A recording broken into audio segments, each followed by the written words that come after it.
Parental guidance recommended. This is an original work of fiction. Any similarities to persons or companies living, dead, in operation, and or currently not in operation is purely coincidental. While there are no naughty words, Pudgy suggests parents listen to story first and make decision accordingly whether they can watch this video. If you like this story, please consider pressing the like button. Remember to subscribe so you do not miss out on the next story video. Thank you everyone for your support. Pudgy Hedgehog has gone on many adventures throughout the years. All prior adventures tested the valiant hedgehog and his friends, which culminated with the story series Land of Sorrow that precedes this one. Those adventures will be uploaded once the conversion process to this new format is complete. Due to potential YouTube compliance concerns, as well as the current state of affairs in the world today, Pudgy has decided to hold off on releasing it. Land of Sorrow is a sad and scary story, where the evil Kaiser returns and attacks Pudgy's forest relentlessly. Pudgy and his friends decide to end the terror once and for all and are soon joined by the air forces of the United States and European Union, as well as a group of rabbis and priests, to uncover the mystery of who the Kaiser was. The journey takes Pudgy all the way to Poland, to a place of immense sorrow, where our hedgehog hero confronts true evil, and an ancient demonic creature to vanquish it once and for all. The victory comes at a cost, and Pudgy returns home injured. A shell of his former self.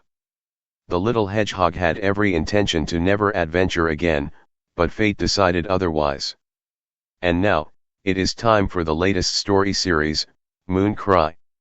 Spring had finally returned to the forest, and the trees were starting to bloom. Green shoots were spreading, the grass was waking up, and the birds had returned from their winter migration to the south.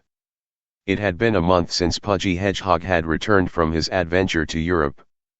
Day by day, he recovered from his injuries, and had almost completely healed, with most of his quills regrown. The funny discoloration throughout his fur because of his extended use of death magic from the Hecatean talisman had disappeared, and he was back to a normal dark brown fur color. The scars would never go away completely, but were not noticeable unless one paid close attention to him. The mental anguish within the hedgehog would never completely go away though. While he saved the day, and put the ghosts to peace when they were released, Pudgy had a form of post-traumatic stress disorder. Nightmares of the demons, flying around the prison camp, as well as the repeated attacks by the Kaiser and his minions filled his dreams, and resulted in him screaming in terror as he arose. Thankfully, the nightmares were decreasing in frequency, which made sleeping throughout the night more of a reality as time passed. The hedgehog's woodland friends would stop by to visit every day to check on his recovery. It was the return to normalcy, and the peacefulness of the forest, which helped him continue his recovery. Pudgy's home was safe during the adventure, though it took some work to get it back to livable condition. The little critter's home was warm, dry, and full of love. The security barricades were removed, and the door bars put away. The windows were open, which let in a warm spring breeze inside. On a day at random, the little hedgehog busied himself by baking little loaves of bread in his wood stove. The delicious smell was filling the home, and drifting outside of the windows. It was not long until a silver nose appeared in his window and sniffed. Argenta's brown eye peeked inside, as she called out, "Hi Pudgy, are you baking today?" The hedgehog waved as he turned to face his female silver fox friend and spoke, "Yes Argenta, Pudgy is making oat bread today." "One moment, Pudgy will let you inside." The critter scampered over to his front door, and slowly undid the lock. Pudgy opened the round door, and watched his silver fox friend pat it over and waved her black-tipped paw at him. Pudgy smiled, and waved back, while stepping back to let her inside. Argenta was starting to have trouble getting inside through the main door, but she was able to squeeze inside Pudgy's home. The hedgehog laughed as he commented, "Pudgy, think you may not be able to use the door soon, since it appears that you are still growing." The female silver fox giggled as the hedgehog shut the door behind her. "Well, I could blame your cooking for this. But that would not be correct, since I remember my mother towering over me when I was little." That means eventually I will grow to her size when I am an adult fox. The two animal friends hugged for a time, until Pudgy eventually released his embrace as he scooted around her to get back to the wood stove to check on his bread. Argenti giggled again. So, I was chatting with the gray fluffy bunnies on the way here, and they were all abuzz about some new catapult they recently built. Our highly energetic friends think they can reach all the way to Cobalt's house now. This statement drew more giggles from the fox, including Pudgy, who bounced happily as he responded. That would help getting to Cobalt's house a lot, so Pudgy hoped they can do it. The bread was starting to brown quicker on the top inside the oven, so the hedgehog got out a tiny dish towel, and opened the firebox. The loaves of bread were pulled out, and set one at a time on his counter next to the sink. Turning back to the stove, Pudgy secured the door, and closed the safety latches. While the hedgehog turned back to the bread, the critter saw his fox friend sniffing towards the one loaf. Hey now Argenti, the bread just came out, we must let it cool. In the meantime, we can make shaky butter. To the silver fox's amazement, somehow Cobalt had helped Pudgy install a cold box for storing food. It was a lunchbox cooler, which with some creative wiring, was able to be adapted to the power banks of the hedgehog's home. There was not enough power to store ice cream, but it did allow Cobalt to bring over milk for his little friend. I still can't believe Cobalt was able to put that in for you, Argenti said while watching Pudgy get out a tiny bottle of milk. The hedgehog started to furiously shake the milk, getting his entire body into the action. Pudgy cannot believe it either. After a couple of minutes of intense activity, the container was placed back inside the cold box to cool the mixture. The butter was ready. Pudgy cut pieces of the dense bread, and spread the butter on one side. Argenti bounced happily, and grinned while she ate. The two friends munched happily, and listened to the birds chirping in the trees outside. Pudgy sighed happily, glad things had returned to normal. The fox nodded after swallowing. This last adventure was horrible, thankfully you returned. I was so afraid that you may not have come back again. I would have been very sad, along with everyone else. The hedgehog nodded as set his piece of bread on the counter and spoke. Pudgy knows, and agrees.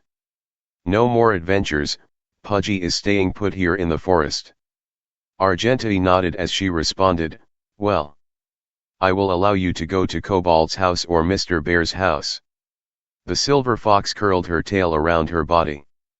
The hedgehog put his paws on his hips and wiggled his nose as he retorted, Pudgy has map that says forest includes Cobalt and Mr. Bear's homes, so Pudgy has a loophole to Argenti restriction, ha ha ha. The two friends laughed happily for a long time, until the hedgehog stood to put the shaky butter back into the cold box. Argenti could see the long scar running through his back quills, which made her frown.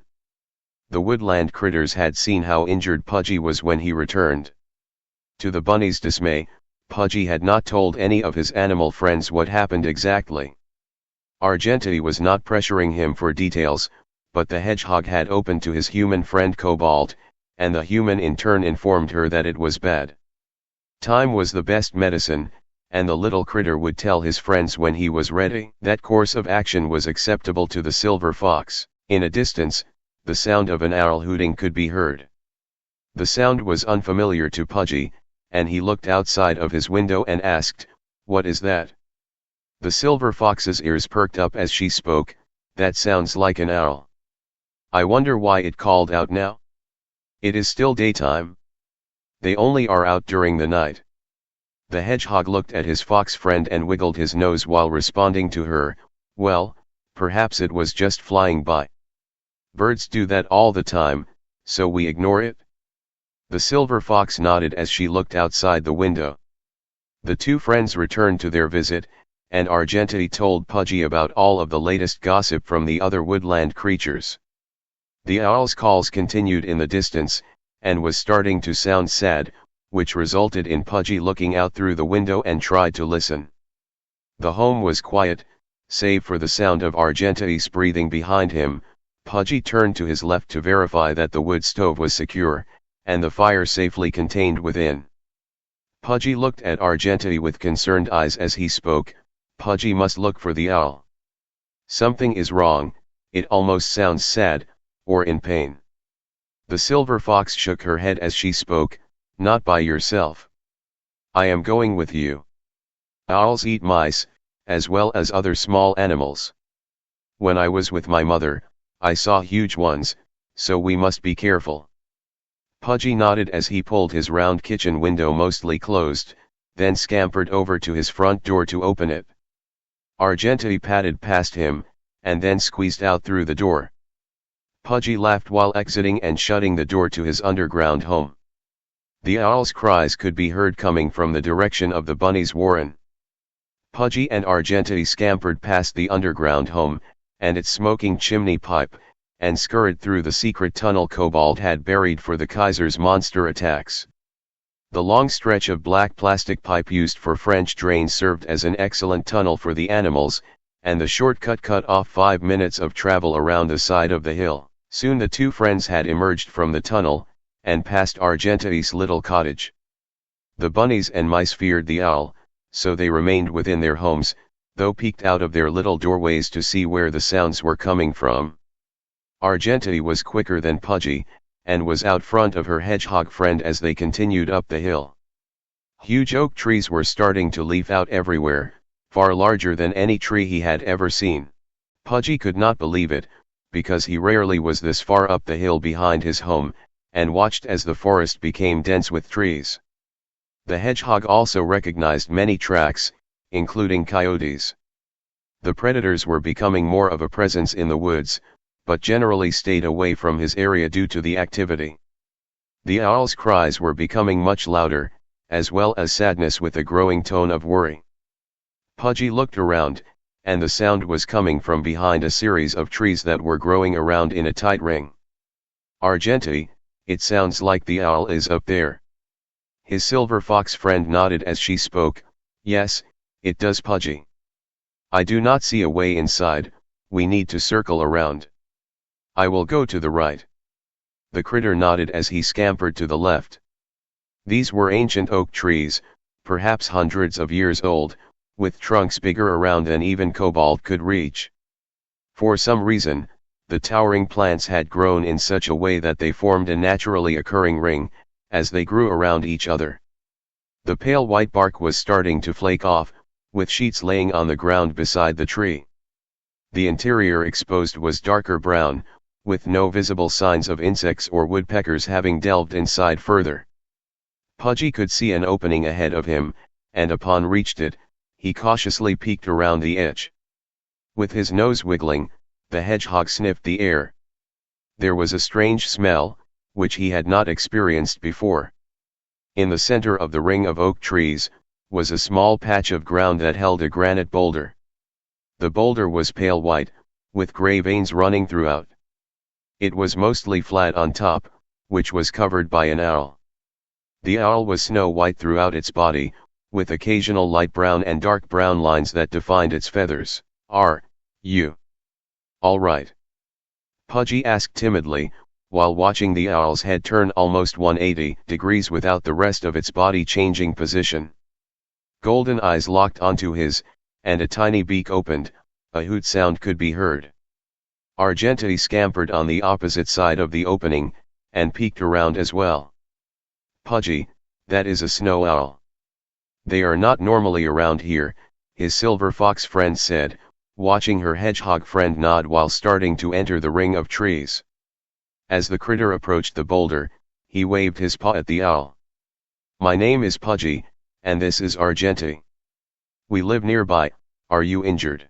Argentity's brown eyes gave the owl a stern look as it hooted, resulting in her to speak with a tone to her voice. I know you can understand us, so don't hoot at me, mister. Pudgy turned to face his silver fox friend. Argentity, maybe this is a little owl, and he does not know how to talk yet? Pudgy, remember it took a while before Pudgy could talk.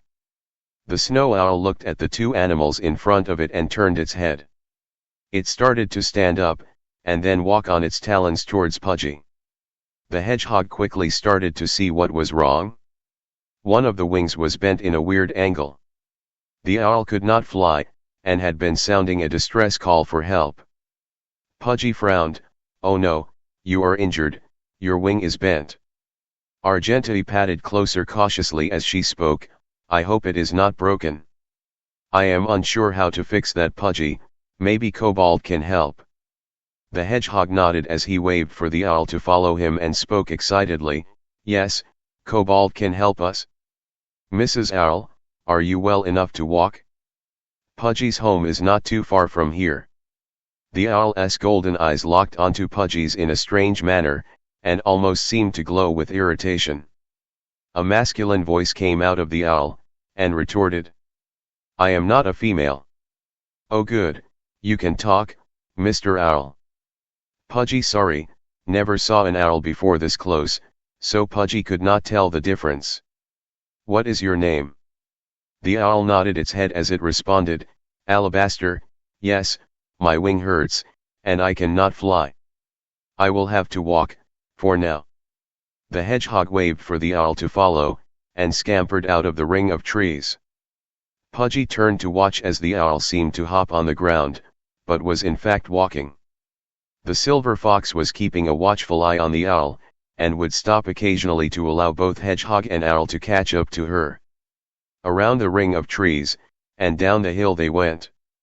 Upon reaching the flat area that was the site of the bunny's warren and Argenteuil's home, Alabaster stopped and looked around while huffing. Tiny field mice were peeking out from a wooden door in a small cave built into the hillside.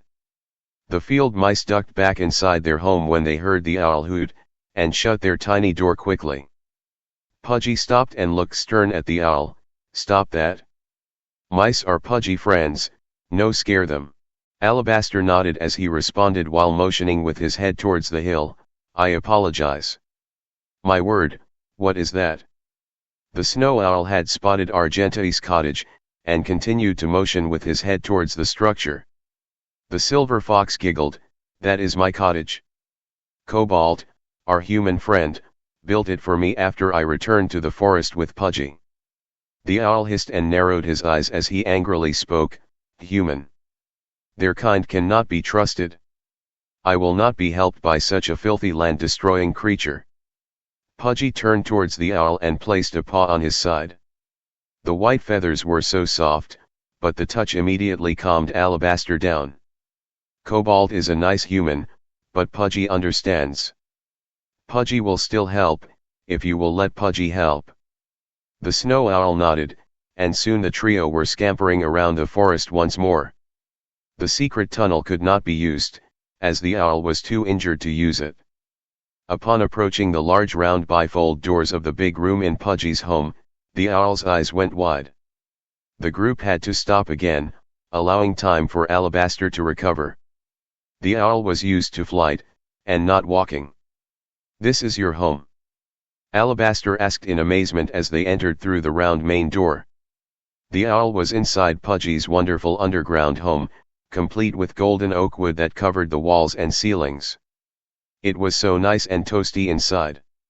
Which was soon to be a problem for the owl, as it was not acclimated for warm places. Pudgy scampered up to pour a large mug of water for the owl from his sink. The hedgehog scurried back, and placed the water mug on the ground as he said, "Pudgy needs to check with Cobalt on what to do." The owl narrowed its eyes when the human was mentioned again, but watched as the hedgehog scooted off to a large glowing thing on the wall. Alabaster dipped his beak into the water and drank, but noticed that Argenteuil was watching him. "What is it, Silver Fox?" The bemused Silver Fox laughed softly as she responded with a wry smile, "Nothing, Alabaster. I am just wondering why you are here. The snow owl's trees are far to the west of here, past the tall mountain." The owl shot her a look as he spoke, "You speak of my home as if you know where it is." Argenteuil nodded as she responded, "I do, my mother raised me close to there. So again, I wonder, why are you here, Alabaster?" The owl spoke with an indignant tone as Argenteuil gave him a look with a nod, "I do not have to explain my actions to a ground walker." Pudgy turned to the two of them and wiggled his nose as he called out, "Hey, quiet you two, Pudgy can't hear Cobalt. The hedgehog had called his human friend using the cell phone mounted in his home. Using the video chat function, and Cobalt could be seen in a tiny box smiling and waving. The man spoke calmly, "Hi Pudgy. Okay, how to help owls? Let us see what the computer says. You said the wing was bent at a weird angle." Pudgy nodded as he angled the phone towards the owl and spoke, "Yes Cobalt. Alabaster says it hurts." The owl looked at the hedgehog, then the human in the phone, then back at the hedgehog and sounded his displeasure. The hedgehog made a face as the owl had said something bad, but translated it into human speak, removing the witty retort, "Alabaster says hi." The man waved on screen, then responded with a laugh, "Hello Alabaster, welcome to the forest. Okay, I found a veterinarian site on the internet. It says that the wing might be broken, but it can be mended. I will bring over the medical supplies soon." Pudgy shook his head as he said, "Thank you Cobalt, but Pudgy thinks best to help Alabaster by Pudgy self. Mr. Owl doesn't trust humans." The man nodded as he responded, "I see, okay, I understand. Okay Pudgy, here is what you need to do." As Cobalt narrated in the background, Pudgy started to help to fix the owl's wing. With Argenti helping to hold Alabaster in place, in a quick motion, the hedgehog was able to snap the wing back into place. There was a cascade of angry hoot sounds, since it was very painful for Alabaster, but the wing was now back into place. Thankfully Pudgy still had a roll of gauze from Cobalt brought during the monster attacks, as well as plenty of wood sticks from the fire hopper. The wing was splinted into place. The man ended the call when the operation was over, and the home grew quiet once more. Argenti looked at Alabaster as she said, "Okay, no moving that wing for now." The hedgehog looked up at the owl as he said, "Pudgy will make tea now, and we can visit some more." The little critter went back to his sink, and washed his paws under the cool water. He filled up the kettle, and placed it on the still hot stove. Opening the fire box, the hedgehog tossed in a few more pieces of wood to get the fire going back to full strength. Soon the water was bubbling in the silver kettle, and Pudgy turned to smile at his visitor. "Do you like strong or weak tea?" the critter asked while checking his container of tea leaves. The owl looked at him with his golden eyes as he weakly muttered, "I do not know what tea is." Argenti asked, "Please make it weak Pudgy, I want to be able to sleep tonight." The hedgehog nodded, and started to add only a few leaves to the kettle. The curious owl watched as his host prepared the beverage. Pudgy allowed time for the tea to steep within the kettle, before pouring out the steaming beverage into a large mug for Argenti. The hedgehog carried it over, and set the mug down on a hedgehog-sized table next to where his fox friend was sitting. She wiggled her ears while her little friend headed back to the stove to get the kettle, and carefully carried it over to where the owl's cup was sitting on the floor. Pudgy stooped down, and started to pour the brown liquid into the mug. After filling the cup, the hedgehog stood back up and smiled as he called out, "Careful, it is hot, so let it cool a bit." The host turned to walk back to the stove. Alabaster sniffed, and it did not seem unpleasant. The owl watched as Argenti was blowing on her cup, and taking a tentative sip. The hedgehog filled his cup, and then placed the kettle back on the side of the stove so it was off heat. Turning to his visitors, Pudgy took a hesitant sip. "Oh, too hot yet? So, Alabaster, are you from around here?" The snow-white owl listened to the strange animal speak, turned his head a bit, before locking his golden eyes on Pudgy once again as he responded, "That is a strange question, my host. Might I inquire, as to what manner of creature are you? You are too small to be a porcupine." The critter nodded while bouncing a bit as he excitedly spoke, "Pudgy is a hedgehog. Pudgy came from east of here originally, before Pudgy came to live with Cobalt." The silver fox laughed as she added, "I have to admit, I too had never seen a hedgehog before I met you in New Orleans." The owl nodded as he processed the new information, then responded, A. Hedgehog. Well, as you have answered my question, I shall answer yours. I come from the west of this place. My kind lives in the great tree, high in the sky, over the tall mountain. Pudgy nodded as he spoke. That sounds like a nice place. Is your family there? Alabaster watched the critter wiggle his nose and wiggle happily. He felt his guard begin to slip a bit. The owl spoke with a less reserved tone. Yes, they are, my mother and Grand Claw. I was with her when we traveled here, but we were separated. I flew into a tree, and fell in the grove where you found me. Argenteuil blinked her brown eyes, as she looked incredulously at the owl. You flew into a tree. The owl shot her a look right back as he retorted, well, when one uses the lines, one does not know where they will exit. I appeared right in front of a tree. The hedgehog raised his paw. Pudgy confused. Can Pudgy ask a question? Alabaster nodded, and started to drink from the cup of tea. The beverage tasted good, but it was still a tad hot for his preference. The hedgehog spoke again. Where is your mama owl now? Alabaster's eyes softened as he softly spoke. Time was of the essence, so she has flown on ahead. Grand Claw sent her on a mission, and I wanted to tag along. I fell behind, so I was left. Oh, that sounds about right. My mother did the same with me. It was when I wanted to come, that things went all wrong. Pudgy scampered over and started to hug Argenteuil as she softly spoke while she looked sad. The owl looked at the two strangely, but realized what the hug meant. Alabaster's tone softened. I am sorry, Argenteuil. I did not mean to bring up past painful memories. The female silver fox nodded as her tone softened. It is all right, I made my peace a long time ago.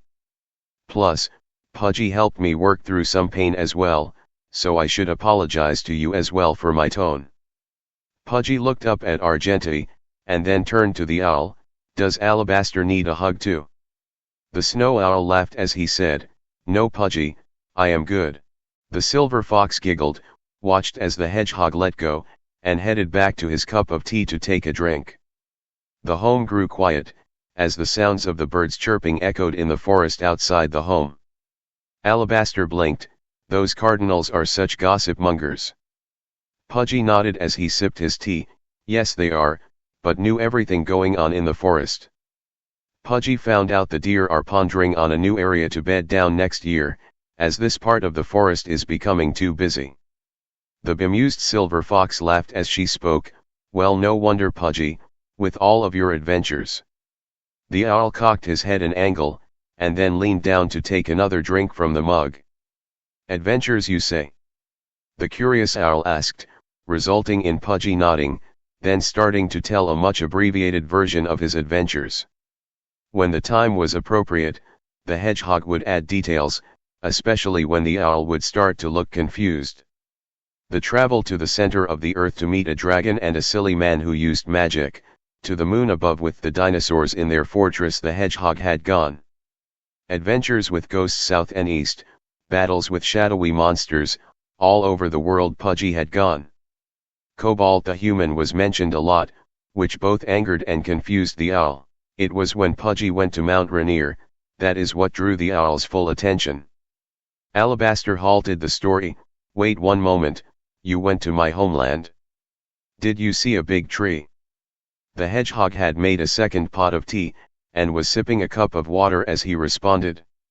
Yes, Pudgy saw a big tree, and it looked like there was an owl in it. Pudgy could not stop by. Pudgy had to save Angeliki from the Kaiser in the mine, plus Pudgy's airplane did not have enough fuel to sightsee. Argenteuil looked at Alabaster. Did you see the plane flying by? The snow owl nodded as he spoke. Yes, we did, and my mother was sent to investigate. She returned advising our parliament to not follow the plane. She said a porcupine was flying it. Turns out it was in fact a hedgehog.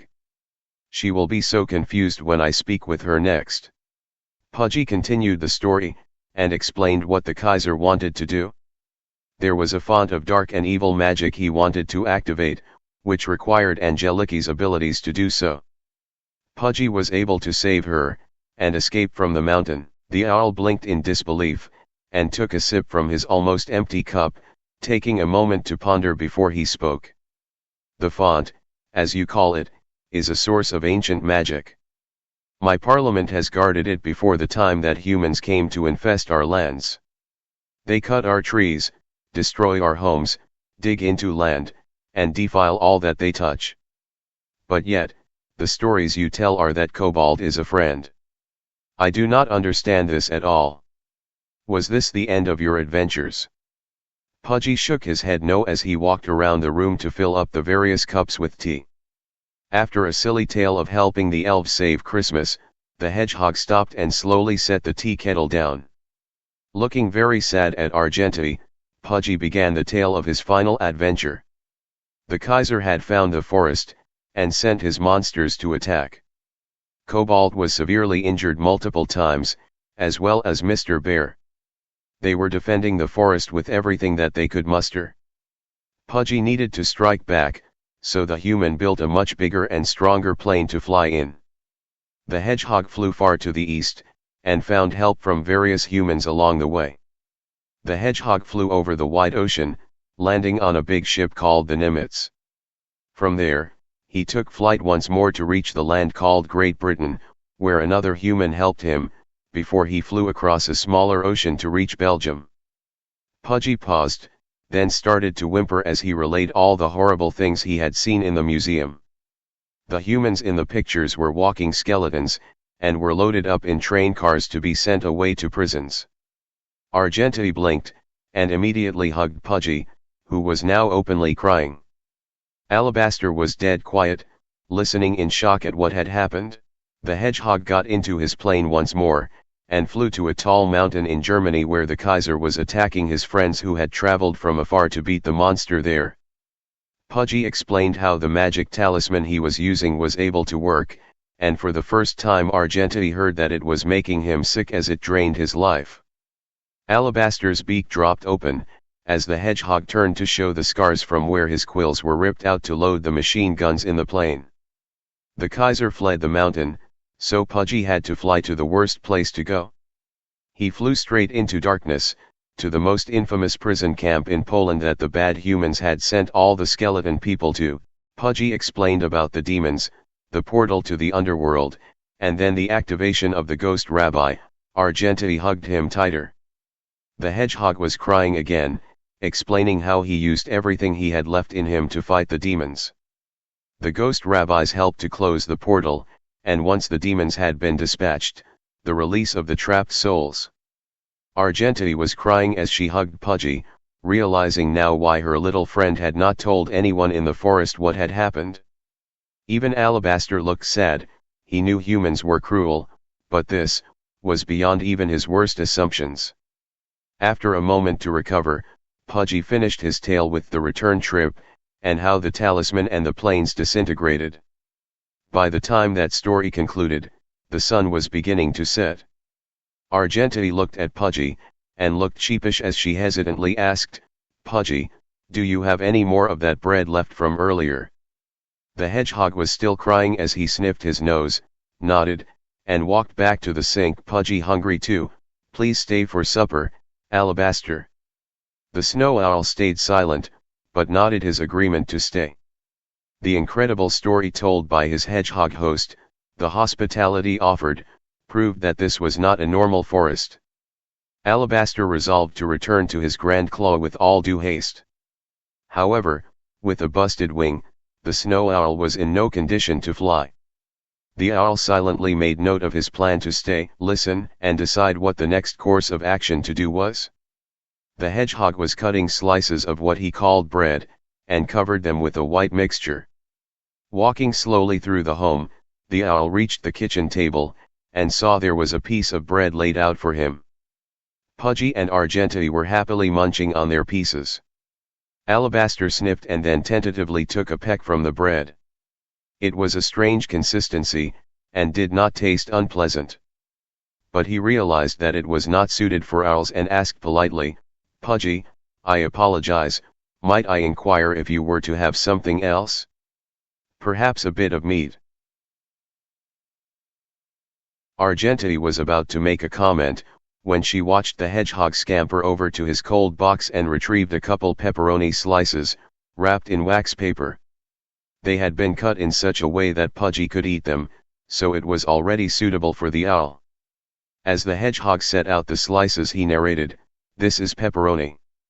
Cobalt gave Pudgy some. Pudgy was going to make bread with it. It is very salty.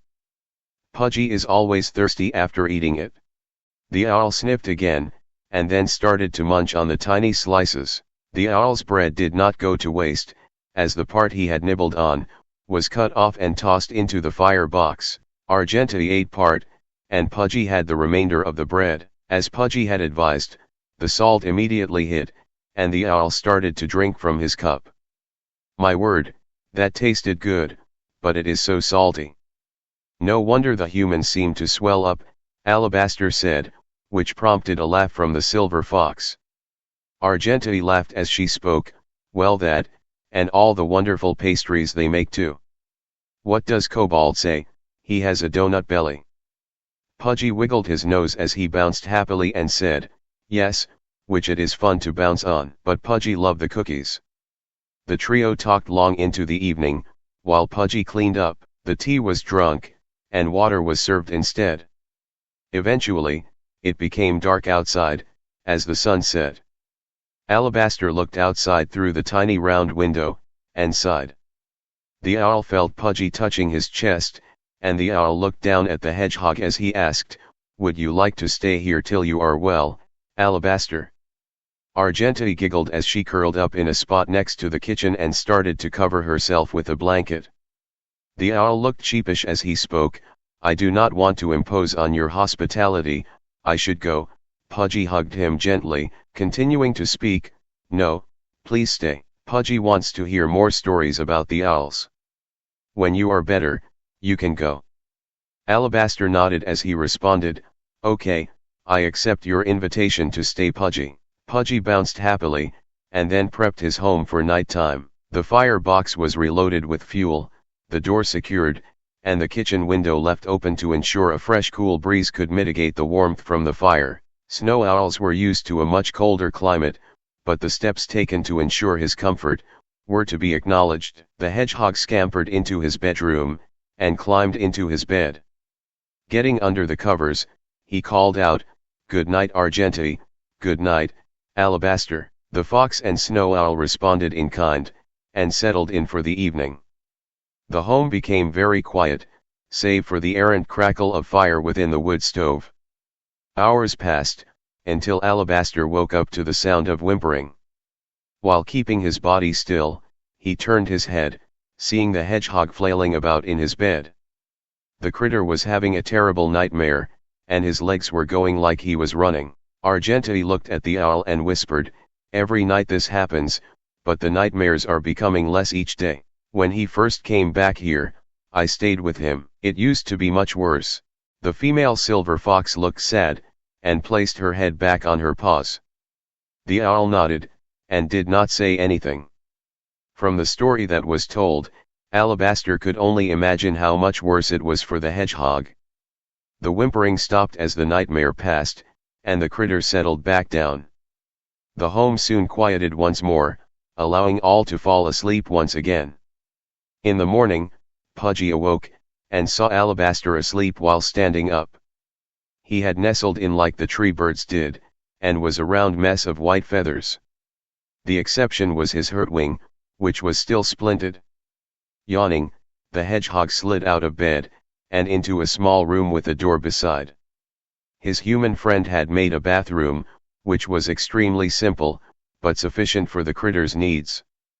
After preparing himself for the day, Pudgy exited the bathroom and walked past the owl slowly. The hedgehog saw Argentity, who was awake and wiggling her ears at him. Their new owl friend had had a busy day yesterday, and was finally getting some much-needed sleep. Pudgy turned on his sink, and realized the water was not working. That meant he needed to pump a bit from the well. As quietly as he could, the critter started to pump the well handle, until water started to flow once more. Pudgy filled a cup for himself and for Argenteuil, then took the cup over to his fox friend. As the two friends sipped their drinks, they watched Alabaster sleep. Owls were nocturnal, but the mission he had spoken of yesterday meant that he had flown with his mother somewhere. The hedgehog wondered if they lived near Mount Rainier, which is far to the west. How did he make it all the way out here to Pennsylvania? There was also talk of a line, and appearing before a tree as well. Pudgy had many questions, and the owl had the answers. Argenteuil giggled while whispering, "Pudgy, can you let me outside?" The hedgehog knew exactly what she meant, and scampered slowly to his front door. Opening it slowly, he watched as Argenteuil padded past silently. She kissed his forehead, and then squeezed out through the front door. A nice cool breeze blew in from outside, which made his home smell good. As the hedgehog stood in the doorway, watching his fox friend duck into a bush, he heard a soft hoot behind him. Alabaster was waking up, and opened his tired golden eyes at Pudgy. "Pudgy, might I inquire if you were to have made any of that tea again?" The hedgehog smiled as he responded, "Not yet, Alabaster." Argenteuil needed to run outside for a while, so Pudgy just opened the door. The hedgehog left the door open, and then walked past the owl. "If you need to go outside and stretch your legs, that is fine. The tea should be ready in a couple of moments." Pudgy loaded and lit the firebox in the wood stove, and once the flames had caught, shut the fire door. Pudgy washed his paws before he began to fill up the kettle with water. The hedgehog watched as the owl exited his home to also locate an unoccupied bush. The water began to boil as the heat increased within the stove. Pudgy wondered how long his new owl acquaintance could stay. Along with that, what else do owls eat? His supply of meat was extremely limited, brought over to his home by his human friend. Pudgy could send a message, and perhaps the human could leave the food outside, since the snow owl became upset each time the man was mentioned. As the hedgehog was pondered how to subtly obtain owl-appropriate food, he saw his human friend walking through the forest with his wagon of supplies being pulled behind. Pudgy looked on the cell phone hanging on the wall, and it was Sunday, which meant Cobalt was coming over. Pudgy mumbled under his breath as he contemplated what might happen next. The human had stopped at the water wheel, and was busy oiling the motor and chain assembly. Cobalt was whistling, which he did not do often, as he walked through the forest. The wagon was being pulled behind him, loaded with a variety of supplies for his woodland friends. Also, he had some repair parts for the water wheel, and Pudgy's home. The monster attacks were over, and thankfully the repairs were almost complete. As the man stopped by the water wheel to check on the alternator, he noticed that the chain/sprockets were starting to rust due to being exposed to the elements.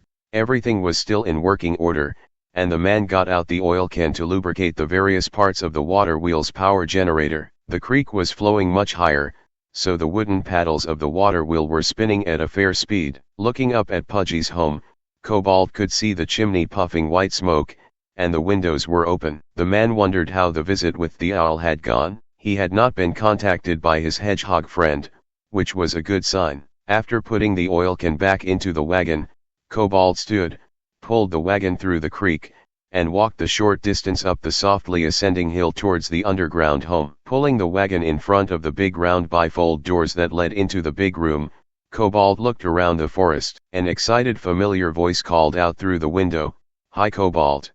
The hedgehog scampered outside the home through his open front doorway. The man knelt, and scooped up his hedgehog friend to hug him softly. "Hi Pudgy, glad to see you too. So, how was your visit with the owl?" The hedgehog looked up at his human friend and wiggled his nose. "It went well. Alabaster is inside, but he is not ready to come out yet." The man nodded, and investigated the round kitchen window to see a set of golden eyes staring back at him. Smiling at what clearly was the owl, Cobalt then hugged Pudgy again. "I brought more supplies to repair your home, and fix something up at Argenteuil's. I researched what owls like to eat, and I think I was able to get things that would be more agreeable for him. Oh, hello Alabaster, my name is Cobalt," the human said to the owl, who narrowed his eyes in return. Cobalt did not take it as an insult, because Argenteuil did the same thing to the man when she first arrived in the forest. Pudgy nodded, wiggled out of his friend's grasp to slide down his leg, and back onto the ground. Thank you, Cobalt. Pudgy will go inside and open up the big room. The man smiled as he watched his little friend scamper inside the home, and then past the owl in the window. Soon, the doors behind him started to screech open, confirming the human suspicions that the door assembly needed to be oiled. Turning around, the man stood, walked a couple of steps to get to the round door, with its bifold doors swung fully inside. His hedgehog friend was peeking over to the bottom jamb, as Cobalt called out. Alabaster, I am staying in the big room, so you will be safe in the main part of Pudgy's home. As his human friend spoke and stepped inside the big room, Pudgy scampered back through his interior door to see Alabaster looking scared. A huge leg blocked the open doorway, as his friend knelt to work on the home.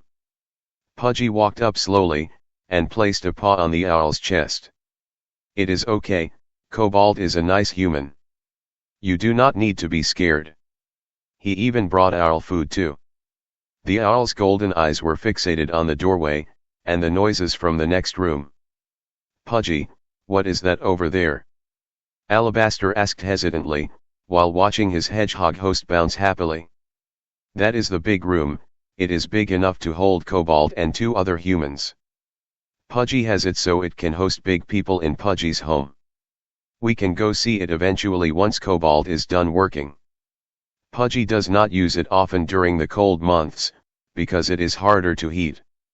The man worked inside the room, oiling the gears and chains used to open each side of the doors. Cobalt also checked the power room, then secured its door once more. Okay Pudgy, I am done with the repairs. Let me get the supplies out. The man spoke while placing the couple tools and oil can back into the wagon. A couple boxes of cookies were retrieved, and then slid through the interior door. Cobalt also placed tiny cans of sausages, potted meat, jerky, and other meat products. After reading conflicting pieces on what owls ate, the man hoped that these foodstuffs could work. At the very least, it would get the items out of his house. Why he bought them in the first place, Cobalt could not remember. With the supplies offloaded from the wagon, the human stood partially, and exited the big room. The next step was to check the external water tanks. With a tap on each partially exposed top, the human confirmed they were full of water. Pudgy, I am heading up to Argenti's home now to do some maintenance. I will be back, Cobalt said with a smile as he watched his hedgehog friend bounce and wave from the open kitchen window. Standing upright fully once again, the man took the wagon's handle, and then pulled it around to behind him once again.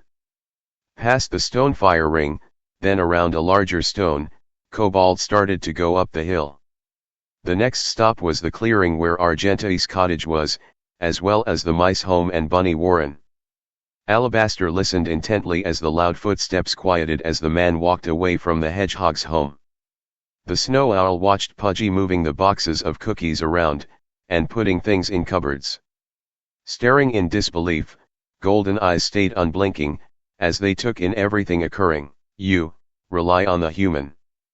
Alabaster asked Pudgy, as the hedgehog looked up, nodded, and responded. When Pudgy was very little, Cobalt came and took Pudgy to his home.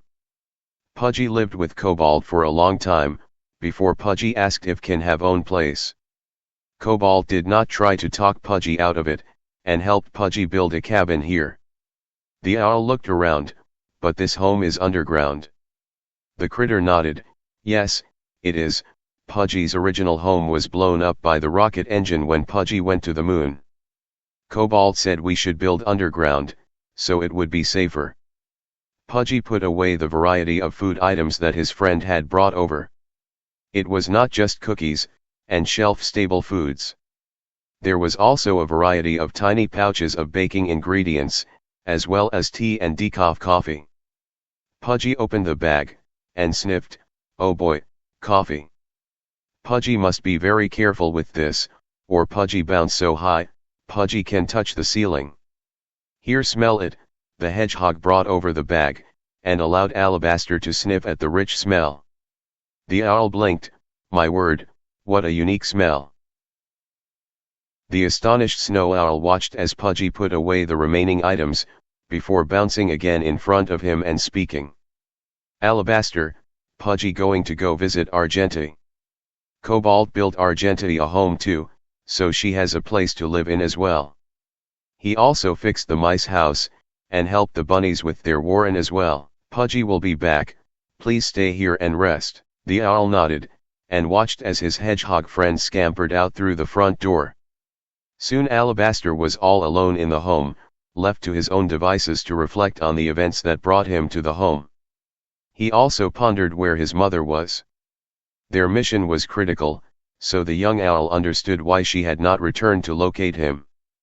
As he pondered if his mother was worried about him, Alabaster walked slowly through the home, marveling at the round ceilings, and the fine woodwork throughout the structure. It had a golden oak stain, with almost a glisten. The boards were smooth, with nary a splinter to be found. Upon reaching the interior door once blocked by the human's leg, the snow owl found a cavernous room within. There was a round-shaped bench seat along the walls and back of the room, with a big area for humans to sit. It was not as magnificent as the great tree, but for such simple surroundings, the room's existence was unexpected. There was another door, though this one was metal with yellow and black markings all over it in the shape of lightning. The room was locked, which confused the owl further. As Alabaster was about to turn back to head to the interior part of Pudgy's home, a large brown bear appeared in front of the open doorway. "Hello there, Mr. Owl," the large brown bear said with a toothy grin. Alabaster started to puff up as best as he could, and fluffed out his good wing. The owl made a hoot sound as Mr. Bear laughed at the attempts to seem threatening, and bopped him on the beak with a large pale claw. "How dare you do that? I am Alabaster, second in line to the Grand Claw." The bear retorted, "I know who you are, Alabaster. And I know of the owls, as well. My hedgehog friend is under my protection here, and if you hurt him..." The owl shot the bear an annoyed look as the much larger animal narrowed his eyes at him. "I have no intention of hurting him, he has been assisting me with my injury. I will be off once I am able to fly once more." Before either animal could say anything, soon a boisterous sound of bouncing critters in a wagon could be heard.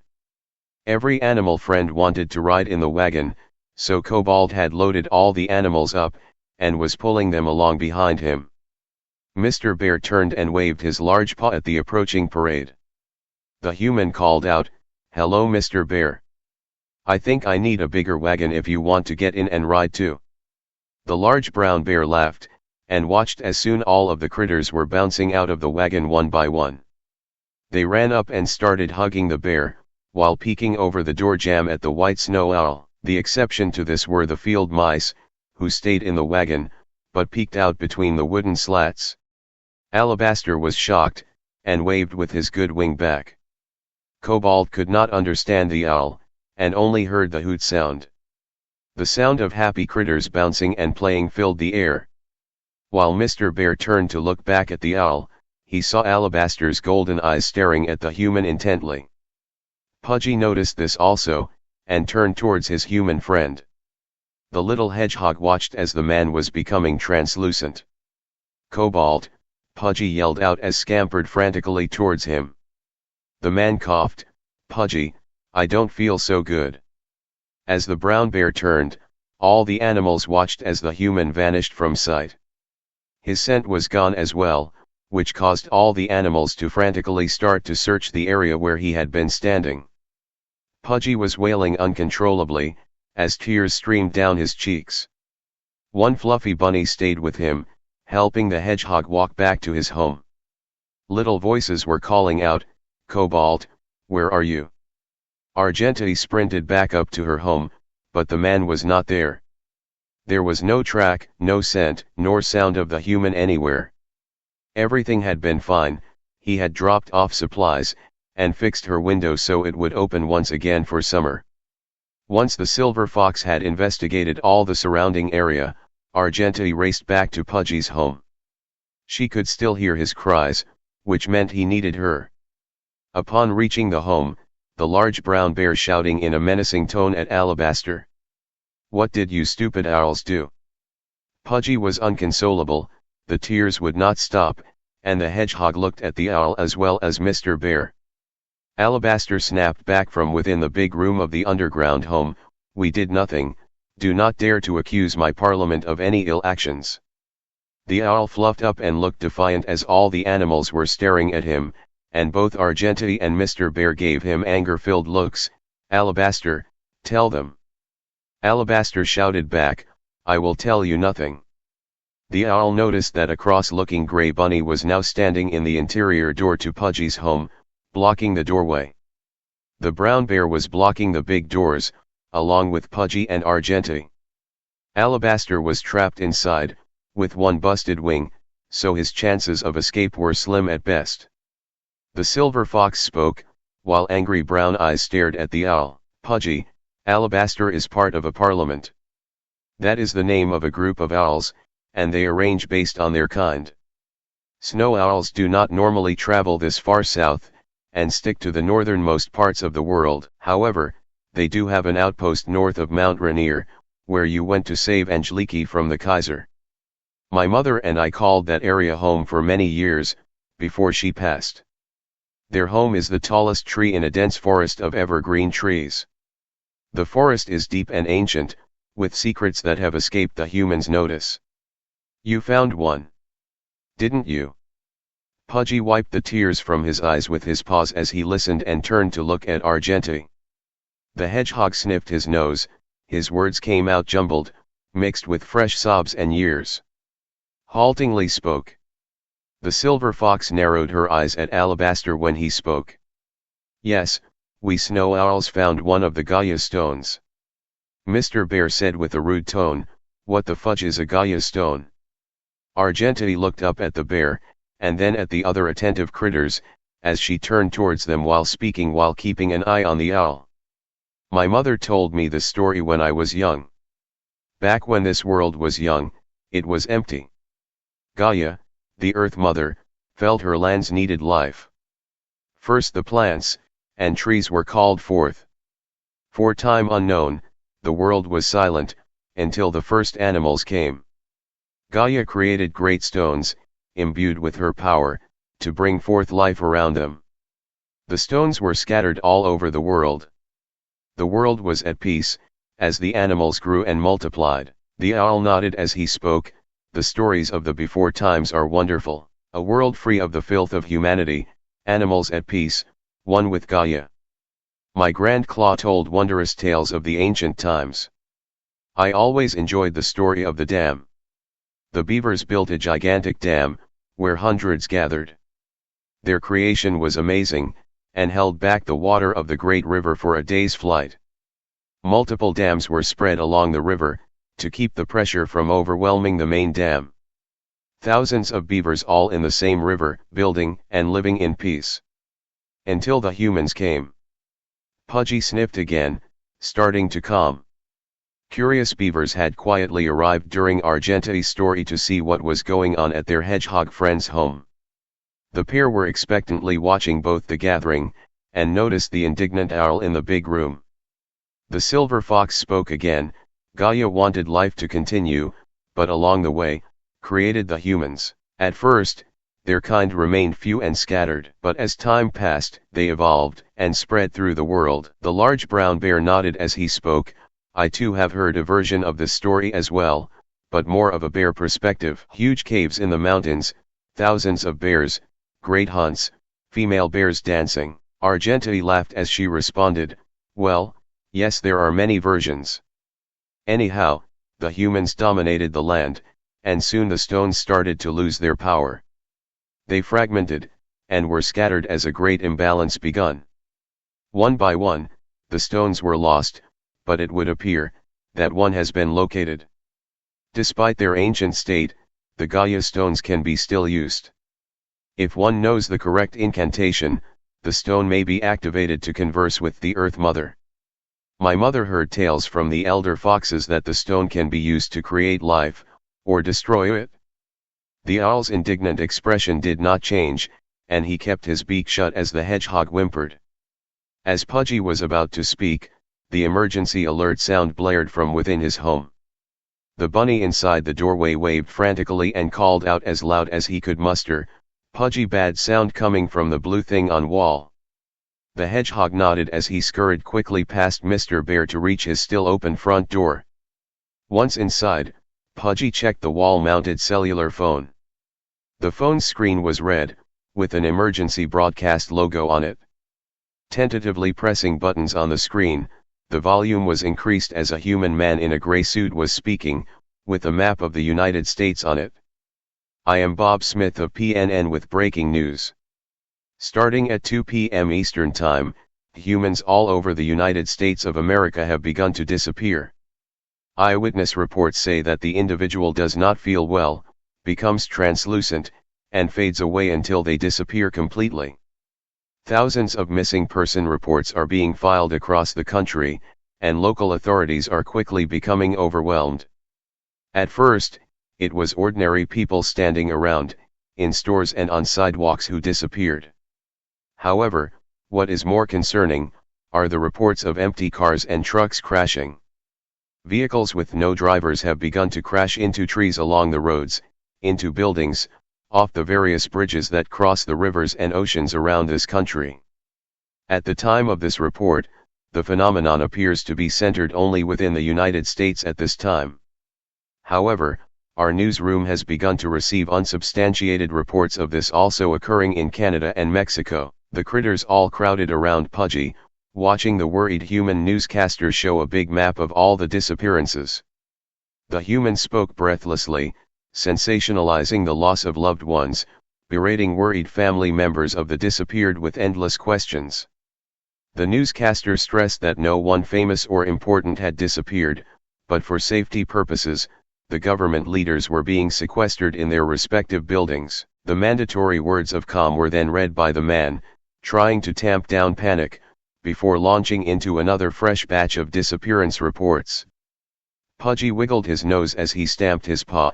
"No one important is missing, what about Cobalt?" The hedgehog started to whimper again. Mr. Bear had been listening outside, rubbed his chin with his paw. "Well, Pudgy, I agree Cobalt is important, however it would seem the authorities are more focused on other humans. Even if you were to use your phone to call them, they would not be able to assist." The snow owl was poking his head through the doorway, watching the images and sound come from the device hanging on the wall. Alabaster had never seen such a thing, so it had drawn his curiosity. One of the bunnies noticed what the owl was doing, and bopped him on the beak with his paw.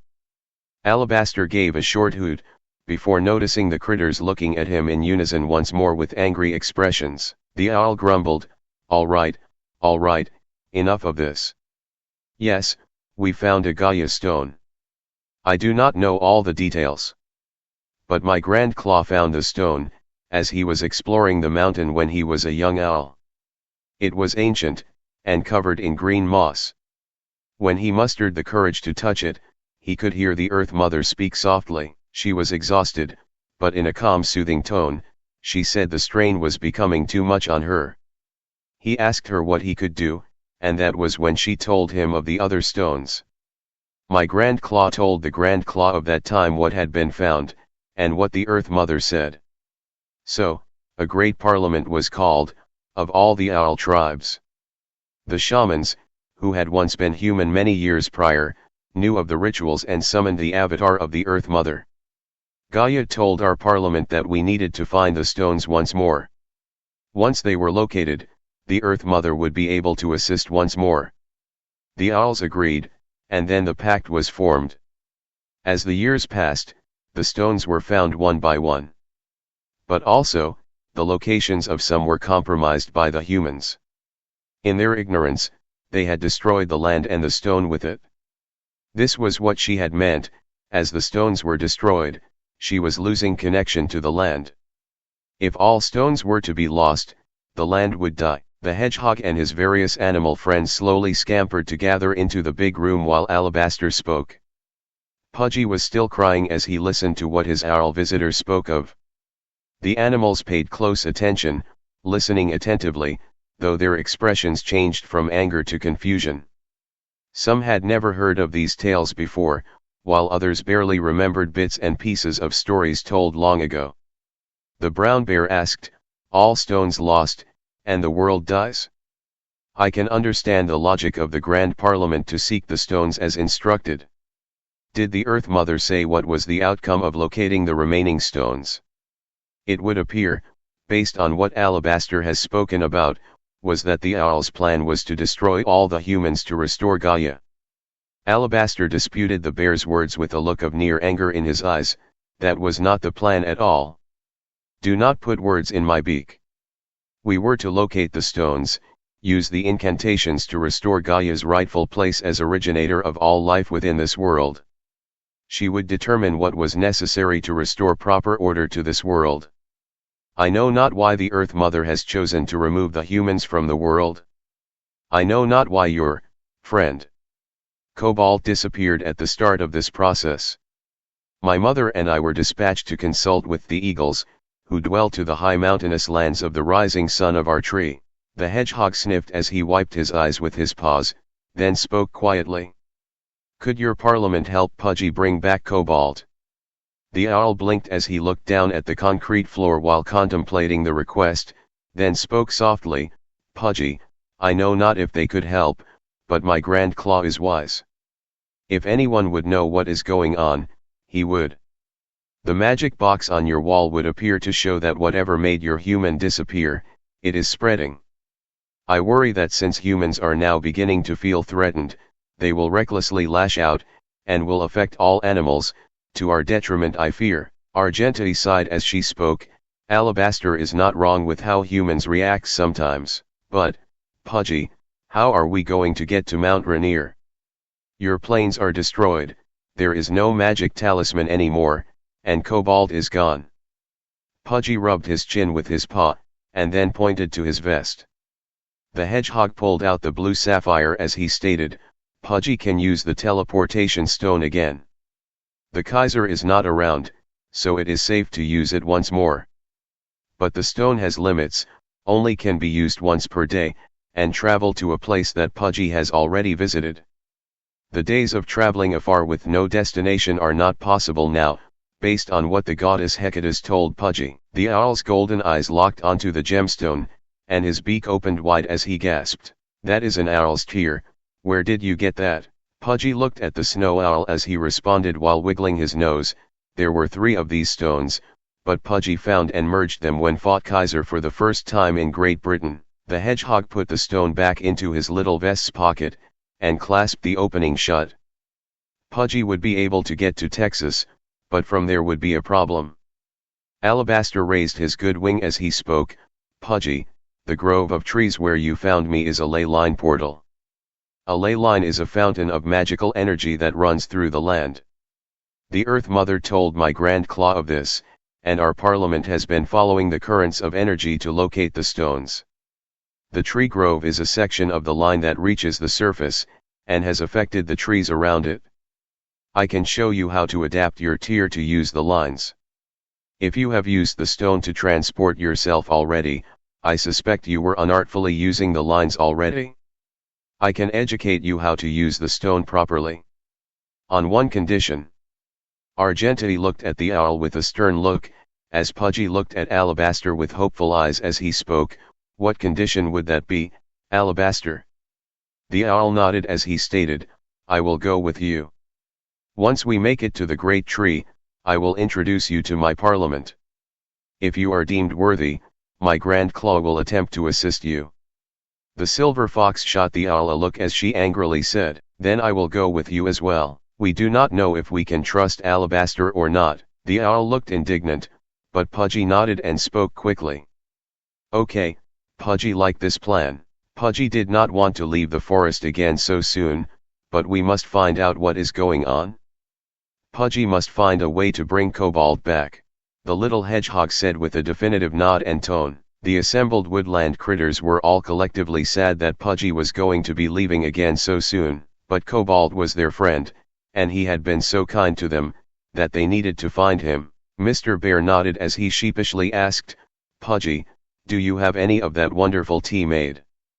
The hedgehog looked up at his bear friend, bounced, and scampered inside his living quarters of the underground home. The large brown bear recognized that perhaps the best way to help Pudgy would be to give him a task. While the version of the story Alabaster told was different from what he had heard as a cub, many parts were the same. In the versions of the stories he had been told, Gaia rarely destroyed, and only created. However, the owls appeared to have told the Earth Mother something that resulted in this drastic course of action. The bear feared that Cobalt may indeed be truly lost, but held out hope this desperate plan would bear fruit. Outside the home, the chimney started to smoke again, as Pudgy lit his wood stove. The little hedgehog could hear a mix of the conversations going on, with all the critters inside talking at the same time. The field mice had arrived, and were hugging him tightly. They were giving him pleading eyes, asking Pudgy to not go yet. Pudgy hugged back as he spoke, "No, Pudgy will not be leaving tonight. Pudgy must make tea and supper for everyone first, then a good night's sleep. Alabaster will show Pudgy what to do, and then Argenti, Alabaster, and Pudgy can depart tomorrow morning." The bunnies nodded, and bounced happily once again. The tea was made, and a big mug for Pudgy was filled with the entire contents of the teapot. The hedgehog pushed the big cup out into the big room, and waved at his friend Mr. Bear. "Pudgy, sorry took so long, here you go Mr. Bear. Pudgy will make another pot for everyone else, and supper now." Pudgy scampered back inside, and made another pot of tea, as well as many wonderful things. Little loaves of bread with fresh butter, as well as tea and cookies were served. Mr. Bear had to help open the cans of meat, and soon the bear and owl were also happily munching on things. The only downside to Mr. Bear's plan was that in one get-together, they had exhausted all the supplies Cobalt had brought over. Pudgy did have other foodstuffs in the home, however, now that his human friend was gone, the prospect of resupply was much more difficult. As the bunnies nibbled on their food, the hedgehog pondered Cobalt's house. It was gigantic, and stocked full of supplies. That would be a possibility, since there was a hedgehog-sized door he could enter through. As the hours passed, the sun set behind the hill on the horizon.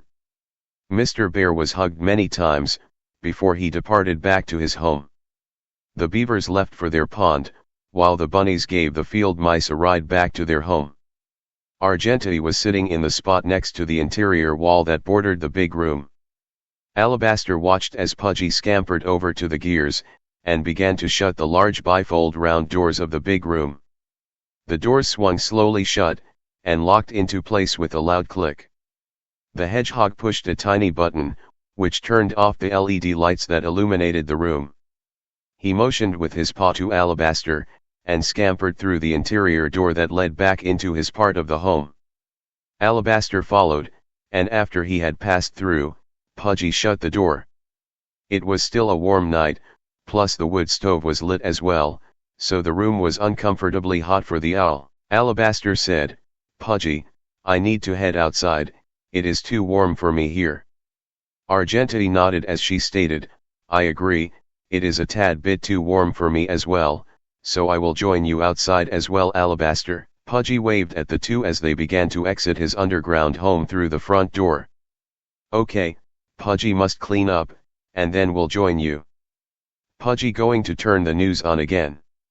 The little hedgehog scampered over to the cell phone hanging on the wall, and a different human was on. A pretty lady in a green outfit with dark black hair was speaking. "It has been 6 hours since the disappearances began. Famous basketball star Jimmy Sneakers disappeared in mid-shot during a game this afternoon. We have a clip." The commentator narrated, while Argenti watched from the doorway, as the human vanished just as the orange ball went through the hoop.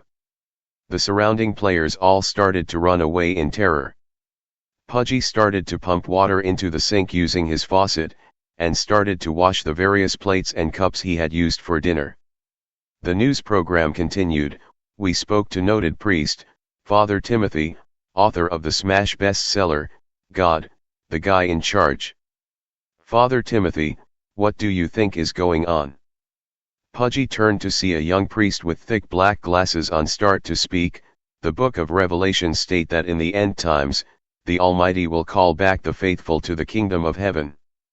I know not if these are truly the end of our days, but the recent events in the prison camp in Poland are a sign that the Almighty has chosen to work miracles once more.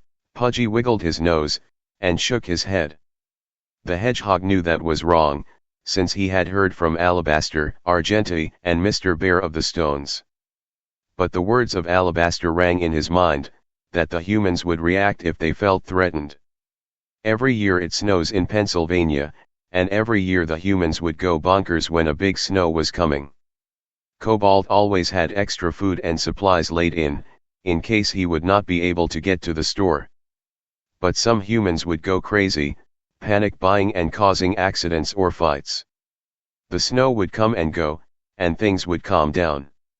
So, the owl's statement was not incorrect, but Pudgy hoped that they would not feed into the owl's narrative. With the dishes washed, dried, and put away, Pudgy exited his home to find Argenti and Alabaster sitting outside the door. The hedgehog scampered over to sit beside his silver fox friend, and hugged her gently. His female silver fox friend smiled, and hugged back while Pudgy sighed. Pudgy know it has not been long, but Pudgy misses Cobalt. Pudgy hope he is okay, wherever he went. Alabaster sighed, I would assume he is, until we find out otherwise. The little hedgehog wiggled his nose as he spoke. Pudgy never thought Cobalt would go away. Pudgy thought many times Pudgy might go, but never him. The hedgehog whimpered while Argenti nodded, as both recognized that the one constant throughout all the adventures was the human. Cobalt spent a small fortune on his hedgehog friend, and worked tirelessly to help the woodland friends of the forest. Pudgy watched the stars peek out from the clouds in the sky. Pudgy remembers stars when was in the plane, and the souls flying beside the plane. It was so beautiful, so close Pudgy could almost touch it. Alabaster looked up into the sky as he responded, I feel that way sometimes too. Soaring high in the skies with my mother or Grand Claw, the trees speeding below, seeing my reflection in the water below. Argenti laughed as she reminisced, Mother used to show me how to make ripples in the pond water. As the animals sighed and remembered happy things, thoughts drifted like the clouds in the skies above. A crescent moon started to appear over the horizon, causing the hedgehog to comment, Pudgy hope the moon dinosaurs are okay. The silver fox wiggled her ears as she laughed. I still can't believe there are dinosaurs up there. The owl looked at Pudgy and then at the moon. He was still a bit incredulous at the story of the creatures living on the moon. In time, Pudgy started to yawn, so the critter turned around and started to slowly scamper into his home. Argenti followed and headed over to her spot next to the kitchen to curl up in. The wood stove had burned its fuel, and grown cool. The little hedgehog called through the window, Alabaster, it is much cooler in here now. The owl stood up, and walked slowly into the home. Indeed, it was cooler, and after a few steps, he too had returned to his spot from before. The silver fox and snow owl watched their hedgehog host shut the home, and prepare it for the nighttime hours. Once satisfied, a very tired hedgehog headed to his bedroom, and climbed into bed. Getting under the blankets, Pudgy waved at Argenti and Alabaster. In time, all three fell asleep after wishing each other a good night, though Alabaster was last to succumb to his tiredness. Pudgy woke up once during the night, due to his usual night terrors and new ones centered around Cobalt, but was able to settle back down to sleep once more. The remainder of the night was quiet, and all occupants of the home slept soundly. In the morning, the light started to stream through the windows of the underground home. Pudgy opened his eyes, and whimpered softly. He missed Cobalt terribly, and was so worried that his friend was hurt. While his dreams were still of the prison camp and the horrific events of his last adventure dominated, new threads from recent events were forming with strange occurrences. Pulling the covers back, the hedgehog exited his bed, and opened the front door. As with the day prior, both Pudgy and Argenti performed their morning business, while Alabaster found himself alone once again in the home in the process. The owl reflected on the events of the previous day, but soon was joined by the hedgehog as he exited from a tiny room just off the bedroom. Pudgy headed to the cold box in his kitchen, and started to take out tiny bottles of milk and other perishable items. There were not that many, as the previous supper had greatly diminished his supplies. The hedgehog was not lighting his stove, and made breakfast. In a couple of minutes, Argenteuil returned to the home, and was happily munching. Alabaster did not eat, and only wanted water. The phone was turned on once more, and the same story of the disappearances were dominating the news. The most recent development was that some politician who did something that everyone was mad at him for, disappeared live on camera during a speech pleading for calm, while blaming his opponent for the strange events. As of late, Pudgy started to clean up the dishes, and watched as the phone went to a commercial. Argenteuil shook her head. "This is getting serious, Pudgy." Alabaster spoke. "I concur. We should depart soon." The silver fox nodded, and watched as her hedgehog friend quickly put away the dishes. Pudgy started to scamper quickly, checking on the big room, and then locking the interior door. He pulled back a hidden panel on the side of his home. The owl watched as the hedgehog started to pack food and supplies into a tiny backpack. There was a tiny shovel, and a hammer clipped to the exterior of the pack. The mining helmet was pulled out, and placed on the hedgehog's head. "Pudgy, ready, everyone, let us go to the grove." Argenteuil giggled while she padded past the owl and hedgehog, and exited the door with a swish of her tail as she squeezed through. Alabaster followed suit, with less flourish as he departed. After Pudgy checked one more time that everything was safe and secure, he exited the home and locked his door. Turning to face his friends, Pudgy followed them as they walked through the forest. It was a cool, but sunny morning, with more signs of springtime growth everywhere throughout the forest. Argenteuil was leading the way, with Alabaster behind her, and Pudgy behind him. They headed towards Argenteuil's cottage, and stopped for a break to let the owl rest. The female fox took a moment to check her home, and after satisfied it was safe, she turned to head further up the hill back to the strange grove of trees. Alabaster was growing accustomed to walking, and bounced along the ground. He was taller than Pudgy, but only by a couple inches. The key difference was the snow-white coloring, which made him stick out like a sore thumb on the forest floor. The snow owl hoped his wing would heal soon, so he could take to the skies once more. Pudgy saw the coyote tracks again on the ground, which made him stay aware of his surroundings. In time, the trio reached the grove, and walked around the ring of tightly packed trees. They reached the opening. As the trio stared at the large flat rock in the center, Pudgy raised his paw. "Okay, now what?" Alabaster nodded as he instructed. "Now I teach you how to use your owl's tear properly." Both Silver Fox and Hedgehog nodded while they listened to their owl friend give his lesson. Alabaster did not do a good job teaching, and soon a myriad of questions arose from the hedgehog. So, the owl decided to start over, and spell things out explicitly. This time it worked, and both Fox and Hedgehog understood him. Pudgy walked over to stand in the middle of the large flat granite rock at the center of the grove of ancient oak trees. Alabaster walked beside him. As Argenteuil was about to step onto the rock, it began to glow with an unearthly green light, and her black-tipped paw was pushed backwards as suddenly in a blinding flash, Pudgy and Alabaster disappeared. Argenteuil yelled, "No, wait, don't go yet." The words of the silver fox became distorted and her body blurred as Pudgy watched as the ground around him began to glow with an unearthly green light. Alabaster was holding onto him with his good wing. Transportation was different this time. Instead of the world being cast in a blue or purple light while the ground speeding below his paws, a new scene unfolded. They appeared to be moving at great speed through the earth. The rocks surrounded him, and sped quickly by in all directions. There was no breeze, nor a sense of gravity. It was as if he was floating in the green ethereal light. The hedgehog could feel the owl holding onto him with his good wing wrapped around his body. Suddenly, there was a brilliant flash of white light, which temporarily blinded the two animals. Pudgy took a deep breath, and immediately felt sick. The little critter pitched forward, and the contents of his tummy were expelled. Alabaster was holding his head. Ley line travel is always like this, Pudgy.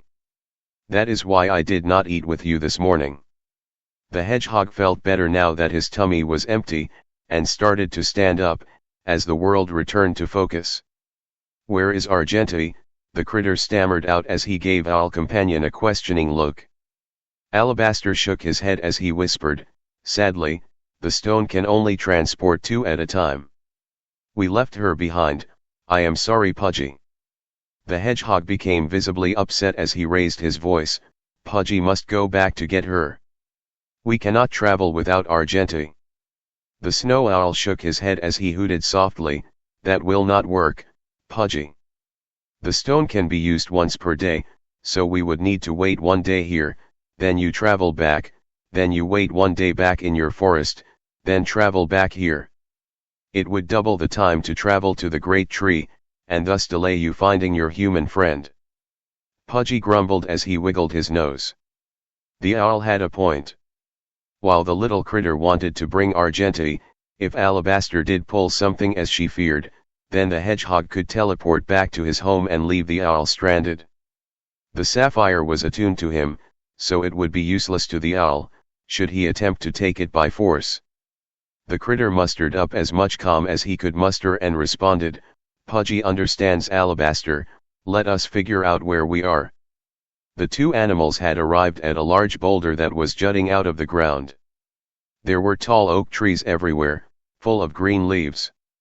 It was much warmer than Pennsylvania, but the trees shaded the area from a bright sun that floated in a cloudless blue sky. Sounds of vehicle traffic were coming from the south, so Pudgy motioned for Alabaster to follow. The two critters scampered along the forest floor, until they came up to a couple robins that were digging worms from the ground. The hedgehog waved, and started to whistle. Pudgy could speak robin, but he would get some words wrong because he could not whistle high enough. Alabaster waved his wing at the birds, and was amazed Pudgy could speak to them. Hello, my name is Pudgy, and this is Alabaster. We are lost, do you know where we are? The robins turned their heads and waved their wings at the two travelers when the hedgehog spoke to them. The humans call place Texas. Something is wrong, all the humans have gone away. Big lake boats empty, and floating with wind. Alabaster added, we think we may know why. Have there been any large glowing stones found here? The cardinal spoke, Skyfeather found one. She listens to Gaia, and turned the stone on. It glowed like a sign at a human food place over there, and then was absorbed back into the ground. Pudgy looked at the robins who were nodding their heads as they spoke, and then at the snow owl standing beside him. The hedgehog gave him a look as he asked, Alabaster, you said that only the owls were looking for the stones. The robins shook their heads and the other birds spoke, owl friends told us to look for stones also. All the flocks are searching, and turning on when they find stone. Pudgy's expression stayed friendly, but he was angry at the owl. Alabaster had omitted this important detail that all birds were searching, not just the owls. To be fair, perhaps it was because the young owl did not know. But if his new friend knew and did not tell the truth, then what else was Alabaster lying about? The robins waved their wings, started to flap quickly and quickly flew off to the east. Pudgy looked at Alabaster, and then started to scamper again towards where the human food place was mentioned. The owl bounced along the ground behind the hedgehog, and was glad that he was not moving as quickly as the silver fox did. Alabaster noticed the tension, and while avoiding the subject of the Gaia stones, began a new explanation. The ley lines that we just traveled are not connected. They are separate, and run unknown distances. Your owl's tear should start to vibrate when we get close to another one. Pudgy nodded, and stopped when he reached the edge of the forest. There was a clearing of tall grass, which then led to a line of elm trees that swayed in the wind. There was a slight breeze, which felt good.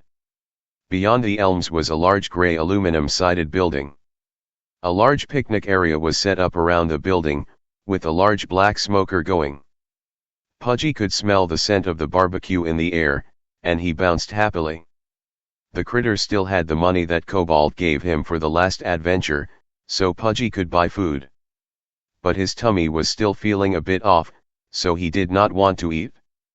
Perhaps they had something to drink though, with bubbles. Bubbles would help. The two traveling critters scampered through the tall grass. While they did come across a green snake slithering along, they left her alone, and she did the same with them. Upon reaching the line of elm trees, they could see another wide grassy field. Though this section was mowed down, which made it easier to traverse. After Alabaster had a chance to recover, Pudgy started to scoot along again.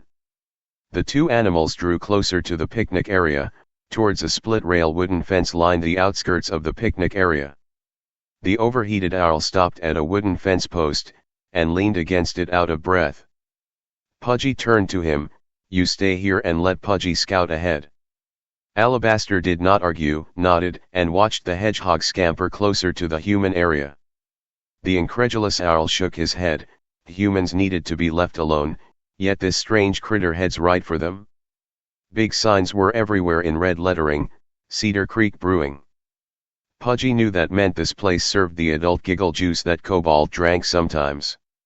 The human man could not drink too much of it though, because he would get sad. It was for that reason, his friend rarely drank the beverage.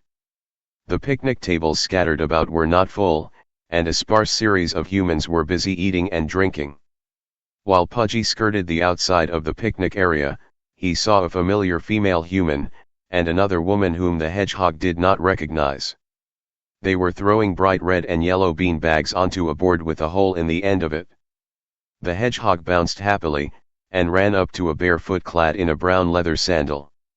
The critter craned his neck upwards as he looked all the way up her body, noticing the blue jean shorts and white patriotic American flag t-shirt, and called out, "Hi Mrs. Waffles."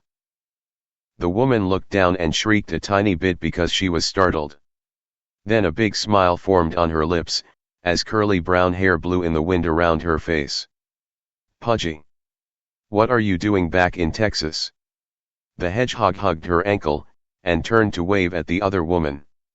There was a woman dressed in a fashionable outfit from the 50s with red pants and a white blouse, with bright orange hair. The woman looked down curiously, smiled, and then wandered off when something unintelligible could be heard over a large speaker mounted to the side of the building. Tess knelt, quickly scooped up the hedgehog into her hands, and hugged the hedgehog properly and gently. Pudgy returned the embrace, and looked up at her while wiggling his nose. Mrs. Waffles laughed, "I am glad I drove to Cedar Creek to have a yummy barbecue lunch today. Pope will be so jealous." In the distance, a loudspeaker called out, "Table for your order is ready." Mrs. Waffles smiled, stood, and then started to walk over to a large window in the side of the building. There was a large gray speaker mounted overhead, which had been fixed, so people could understand what the cashier was saying. The brown-haired young woman who was working the order pickup window, motioned towards a red plastic tray, with a number 4 on a little white piece of paper folded into a triangle so it would stand up to be clearly visible. The hedgehog waved at the lady as he was sat down on an open section, next to the steaming hot food on their finest of paper plates. Tess picked up the tray, carefully carrying food and hedgehog, and walked over to a nearby table that ran along the edge of the split rail fencing. Tess sat the red tray down, and swung her legs over the picnic bench seat to sit down. "Pudgy, I feel bad, I did not get you anything." "So, what brings you back to Texas so soon, Pudgy? Are you off on another adventure? I heard from Cobalt, you traveled to Europe recently." Pudgy wiggled his nose, as he scampered off the tray to sit on the gray wooden picnic table top. "That is okay. Pudgy tummy not good, so not hungry. Maybe Pudgy can get bubble water later though." The hedgehog watched as the woman smiled as she began to eat, but also looked at the wonderful smelling food beside him. This was a barbecue place, so there were brisket, ribs, smoked sausage, and coleslaw. Pudgy nodded, and explained what had happened on his most recent adventure. As Tess ate, she listened dumbstruck, and worried the entire time. Her little friend had gone to the worst possible places in Germany and Poland, fought demons, and freed trapped souls from the infamous prison camp. Tess and Pope had been on a conference call arranged by Cobalt with all the affected people from the Kaiser attacks, and had given a broad overview of what had happened. The monsters were dealt with, and they would be safe once more. But the missing details provided by Pudgy made Mrs. Waffles worry more, and hugged the hedgehog once again for a long time. After releasing the embrace, the woman set Pudgy down on the table again, as she spoke. "Pudgy, that was a horrible story. I am glad you are healed, and things calmed down. I do not want you to go on another adventure like that again." "Wait, why exactly are you here?" The hedgehog turned and looked out towards the fence line. Pudgy pointed with his paw, and the woman turned her head to see that there was a snow-white owl was peeking from behind the post. Pudgy waved his paws that it was all right to approach, which resulted in the cautious snow owl to nod while gingerly stepped forward. With his good wing, Alabaster was able to get enough lift to make it to the bench seat beside Mrs. Waffles. After a slight moment to rest, he flew up again to reach the tabletop. Tess looked in wide-eyed amazement at the snow-white Arctic owl that was beside Pudgy. His feathers were pure white, with a slight brown marking in places. Golden eyes almost seemed to glow, and one of his wings was splinted. The owl was nervous, having never been this close to a human before. If the humans did do something, he would risk full flight, wing splint be darned. The owl did not recognize what the human was saying, but noticed the female human's kind expressions as she looked at him. Pudgy motioned to the owl. "This is Alabaster. He arrived recently in Pudgy Forest. He was hurt, so Pudgy helped him. He does not understand human speak, so Pudgy can translate if need be." Mrs. Waffles giggled. "This is just like that magical school show, where the owls bring letters. Nice to meet you, Alabaster." "Pudgy, what is going on?" The hedgehog frowned and started to whimper. "Cobalt disappeared. He came over to fix things, and bring supplies. He was just standing there, and said he did not feel well. He went translucent, and then disappeared. There was no sight, smell, or sign of him being in the forest. Then Pudgy watch on news, humans all over have been disappearing. Alabaster tells Pudgy of magical stones, that are the cause of this. Pudgy must get Alabaster home, so can talk to Grand Claw. He can help Pudgy and Alabaster." Mrs. Waffles sighed. "I saw those news stories too. It is weird, people are just vanishing all over. So far it seems to be random." The human woman was about to speak, when her purse started to buzz and a muffled telephone ring sound could be heard. She reached down to her side, and unzipped the white purse's zipper. The woman pulled out her black cell phone, and saw it was the work site where her husband worked. The phone's accept call button was pressed as she raised it to her ear and spoke. "Hello, yes this is, what is going on?" "Oh no, yes please, call the police." Pudgy watched as the color drained from her face, and her eyes started to tear up as the voice on the other end of the call could be faintly heard. The call was ended, and after a moment to recover, Tess spoke. "That was Pope's worksite, he was working on the floor assembling scaffolding. My husband vanished before the eyes of the other workers, and the scaffolding collapsed. Someone was pinned under the steel, but before they could rescue him, he too disappeared." "Pudgy, what is going on?" The hedgehog frowned, sniffled, and whimpered. "Oh no, not Mr. Waffles too. Alabaster told Pudgy of magic stones, and they can make humans go away. That is why Pudgy must get to Mount Rainier, where Alabaster is from. Why can't you just fly there like Poland? I heard you have a big plane that Cobalt built." The hedgehog frowned as Mrs. Waffles spoke, sniffed his nose, and then responded. Pudgy planes are destroyed, and the magic talisman Pudgy used is also gone. Pudgy has a magic stone, but it has limits. Plus, now there is no Cobalt to help with Pudgy adventures, so Pudgy on own now. The human woman was crying now, muttering something under her breath in grief. The snow owl watched the woman, and the hedgehog.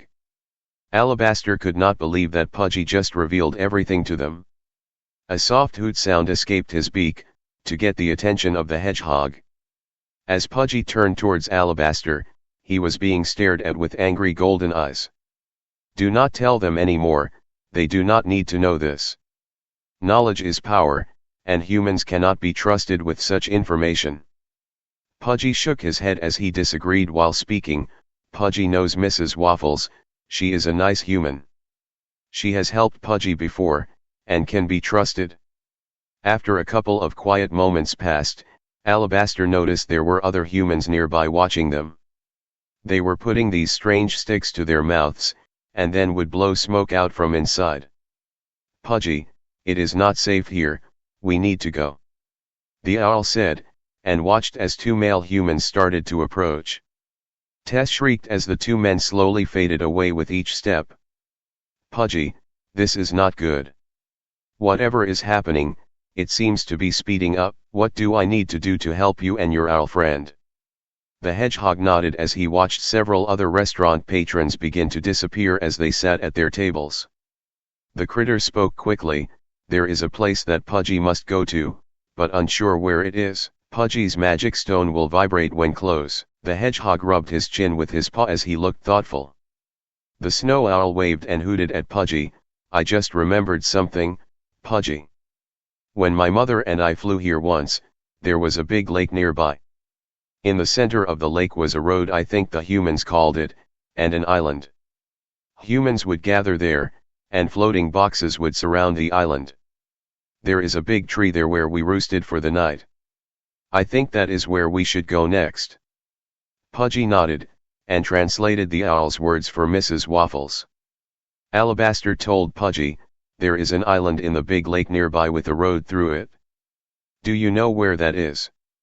Mrs. Waffles sniffed her nose, wiped her eyes, and nodded as she tried to calm herself. That is Tom Finley Park, I drove through there to come here. It is maybe 10 minutes down the road by car.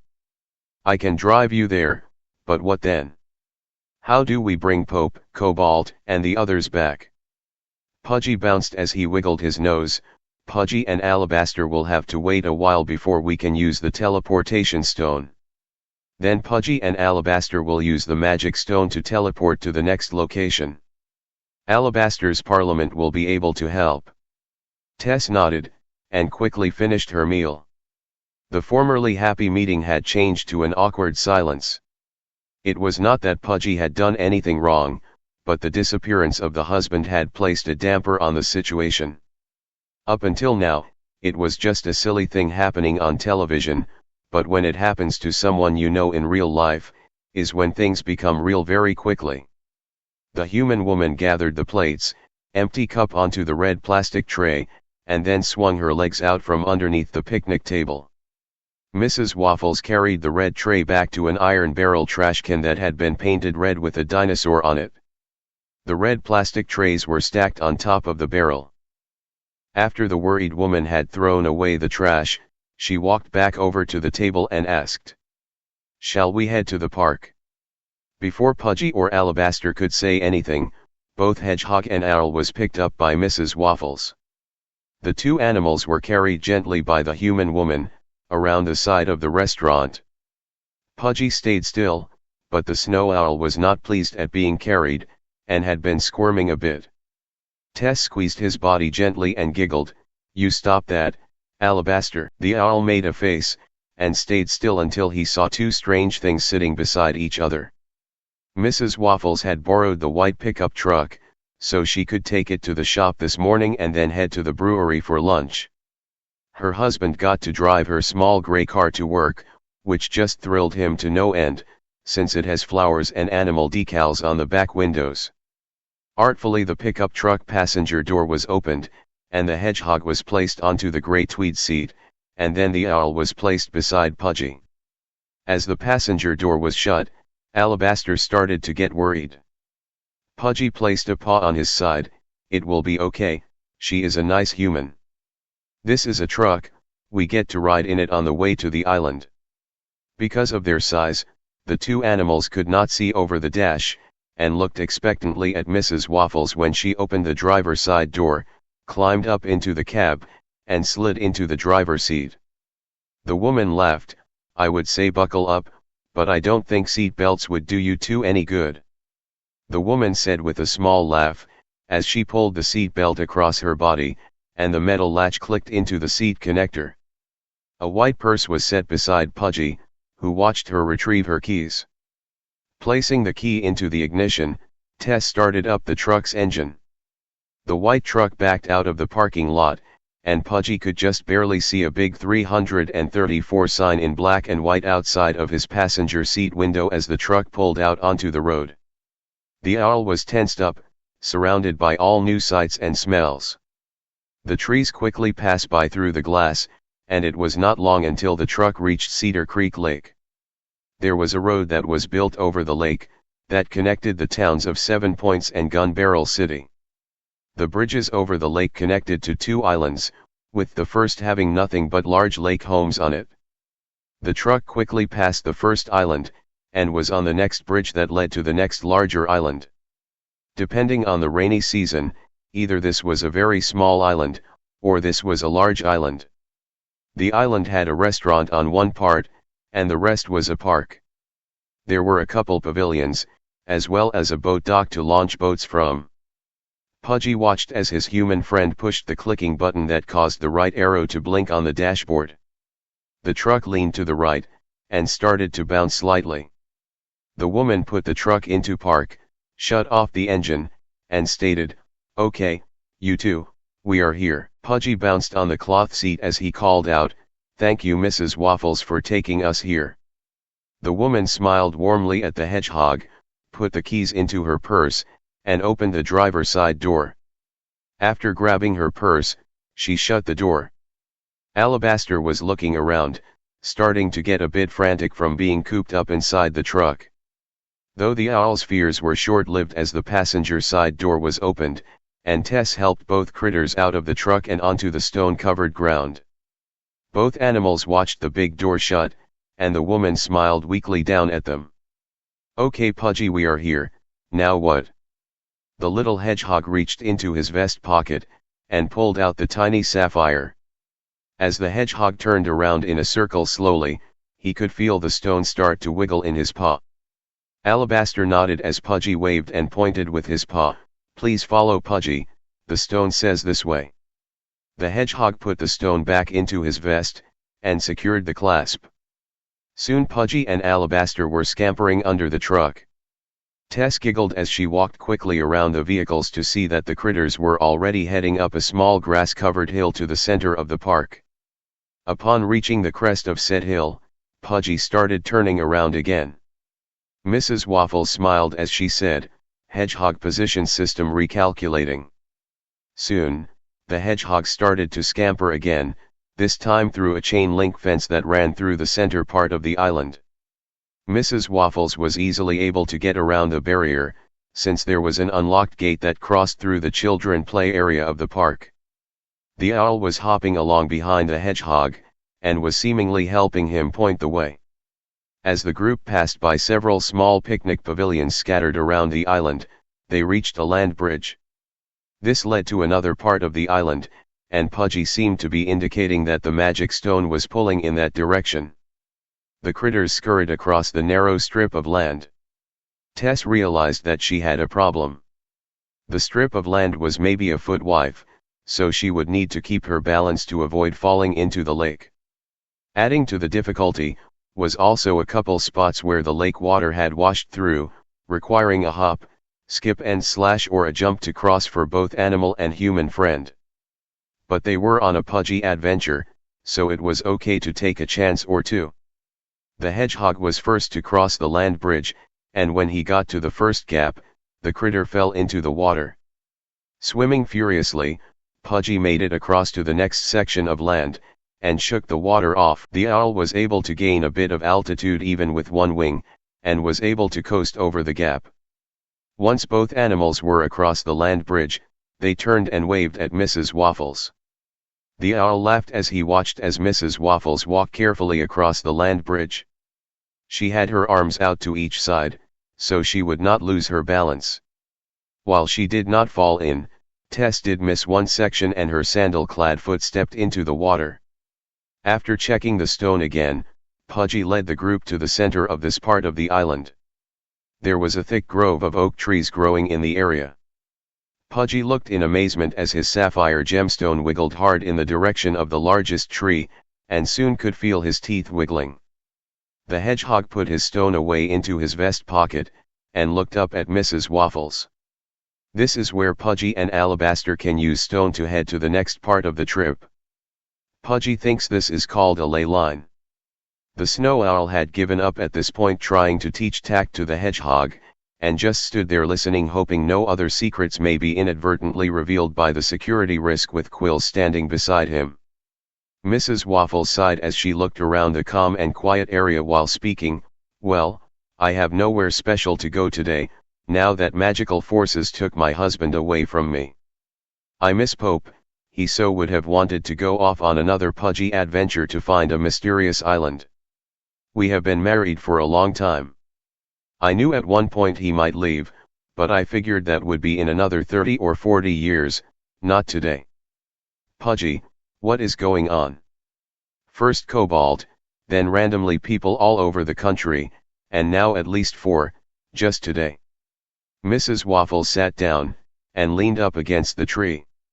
She took off her sandals and wiggled her red-painted toes. Pudgy scampered up beside her, took off his backpack, and started to check the contents of his pack. The inside of the pack was still dry, despite his brief bit of swimming earlier to cross the land bridge. The woman was crying softly again while looking at her cellular phone. The human woman reached down, petted Pudgy gently, while the critter looked up at her.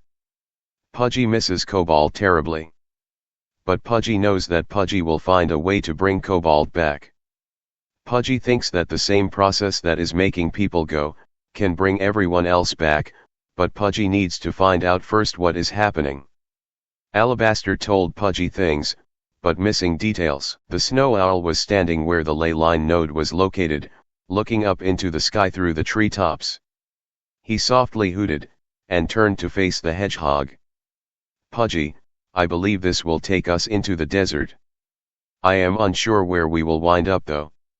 Usually I would just fly, but with both of us being grounded, we will be exposed." Pudgy nodded as he secured his pack and placed it over his shoulders once more while speaking. Pudgy understands, has water and food in the pack. Pudgy will share, but must not waste it. Mrs. Waffles was reading something on her phone. "Oh my God, the Texas governor disappeared now. The lieutenant governor has assumed emergency powers, and has been sworn in. Half of the state house is now missing, and part of the state senate. News reports indicate that the disappearances have accelerated. Pennsylvania lieutenant governor disappears while driving, car crashes off the bridge and into the Schuylkill River. State police are investigating. Pudgy, this is getting, really, serious. People might start to panic now. I wonder what happens to the power plants if no one is around." That was something that had crossed the hedgehog's mind too. Cobalt told him how a power plant worked, and some systems like nuclear/wind/solar could still operate with minimal interaction. But the natural gas and coal-fired plants needed people, and that formed 80% of the nation's power supply. If the plants went offline, that meant many parts of normal life would disappear. There would be no internet, no cell phones, no refrigerators, and all the wonderful human sweet foods would go away. The hedgehog snuggled up against the woman's leg, and hugged her. He could hear a soft giggle escape her lips, and then found himself being petted gently again. Alabaster was bouncing around the ground looking at things, and then headed back over to the human woman. The snow owl saw the hedgehog snuggling against her, and the woman smiled softly at him when he approached. Maybe all humans were not bad, but they still should not be trusted. The cautious wild animal had spent too many years listening to the stories of his parliament, and the terrible things the humans did. But, in the last couple of days, he had seen and met 3 nice ones. Was this all an act, or was it genuine? The owl could not help but feel conflicted and confused.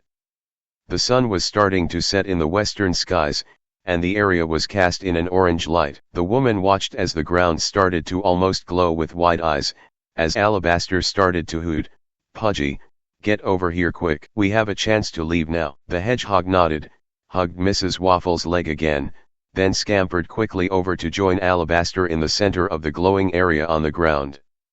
The owl wrapped his good wing around the hedgehog, while Pudgy waved at the woman.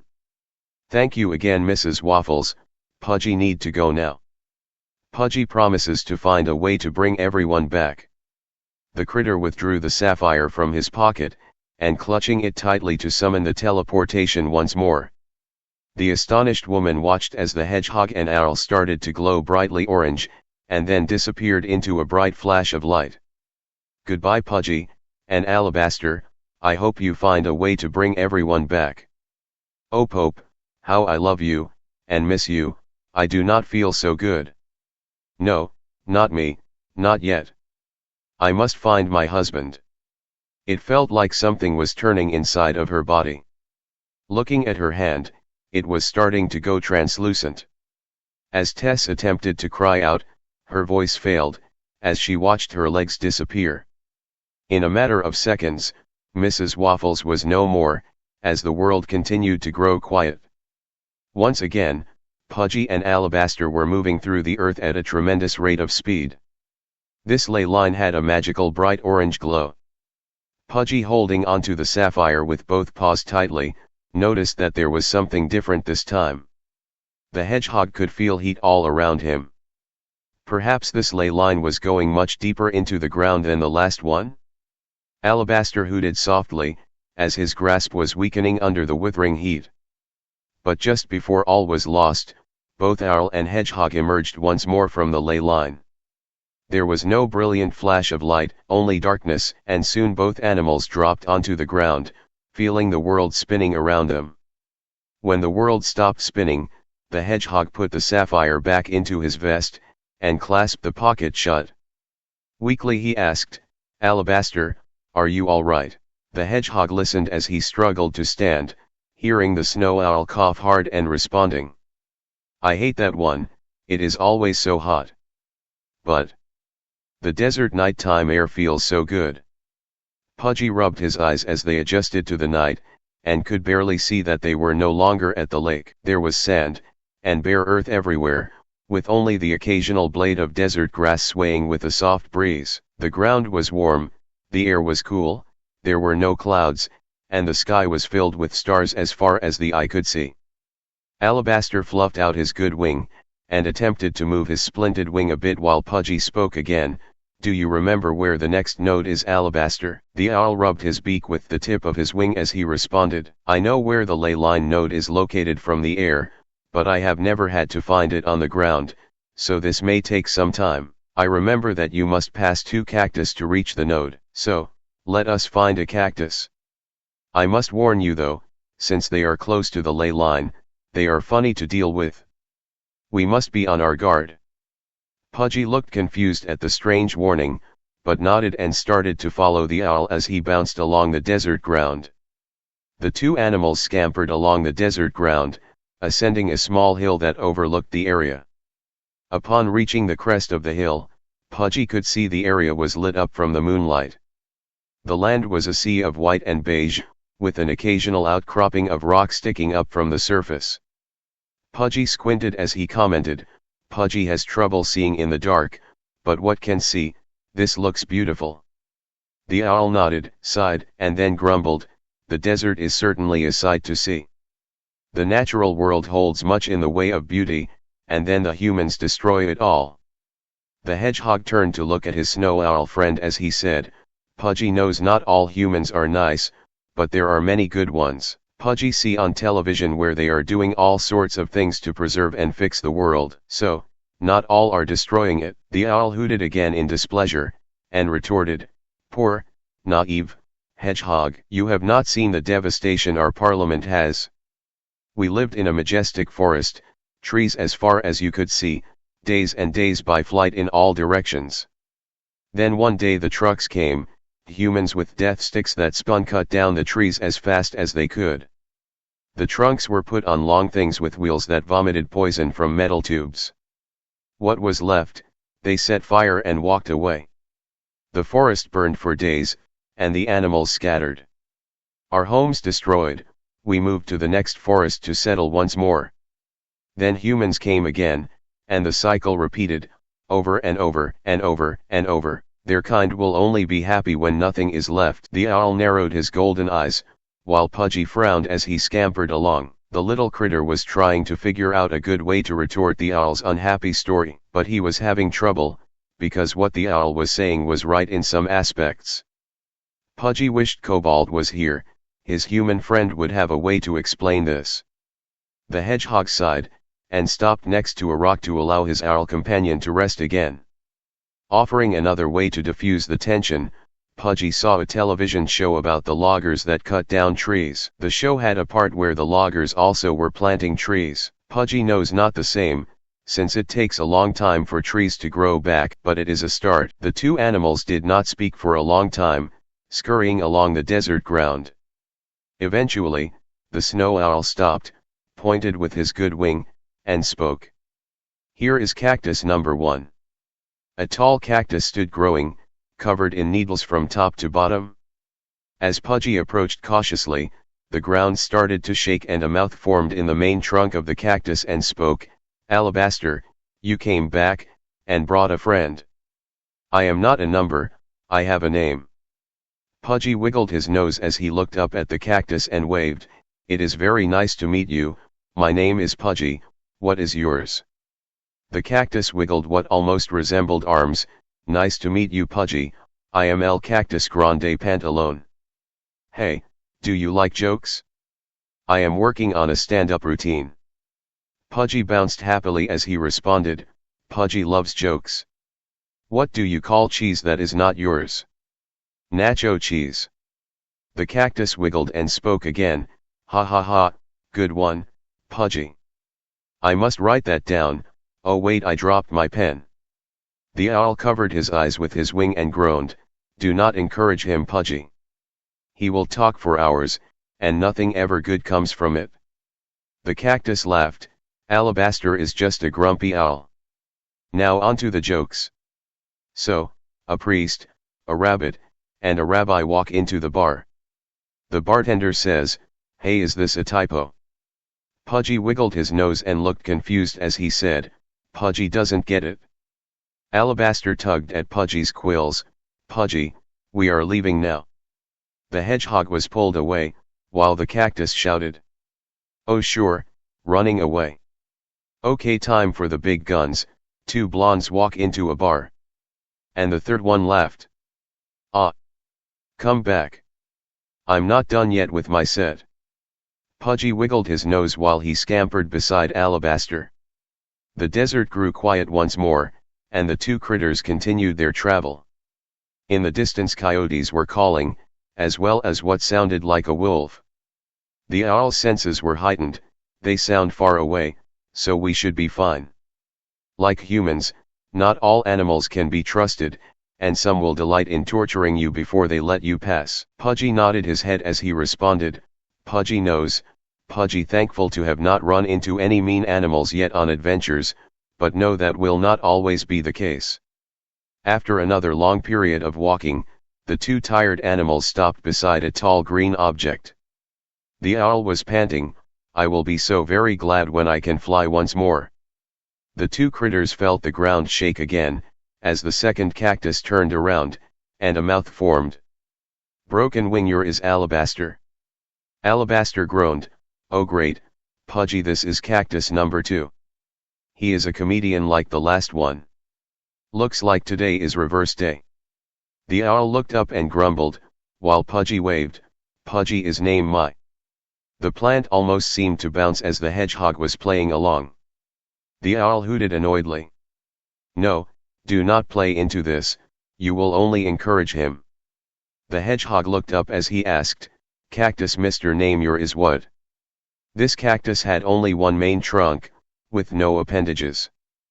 But somehow, it was able to wiggle and move around like he was made from rubber. The cactus announced, "I am the desert flora of doom. I am the porcupine of power. I am the nopal of nectar. I once fought 12 wolves, and only lost one arm. I am the calamity of cacti." Pudgy wiggled his nose, and looked at Alabaster. Pudgy thinks he sounds like a pro wrestler. Pudgy used to watch that with Cobalt, but stopped because it got boring. The owl nodded and groaned, "The titles get worse each time." As the two critters were about to turn, the first cactus bolted out of the ground right beside them.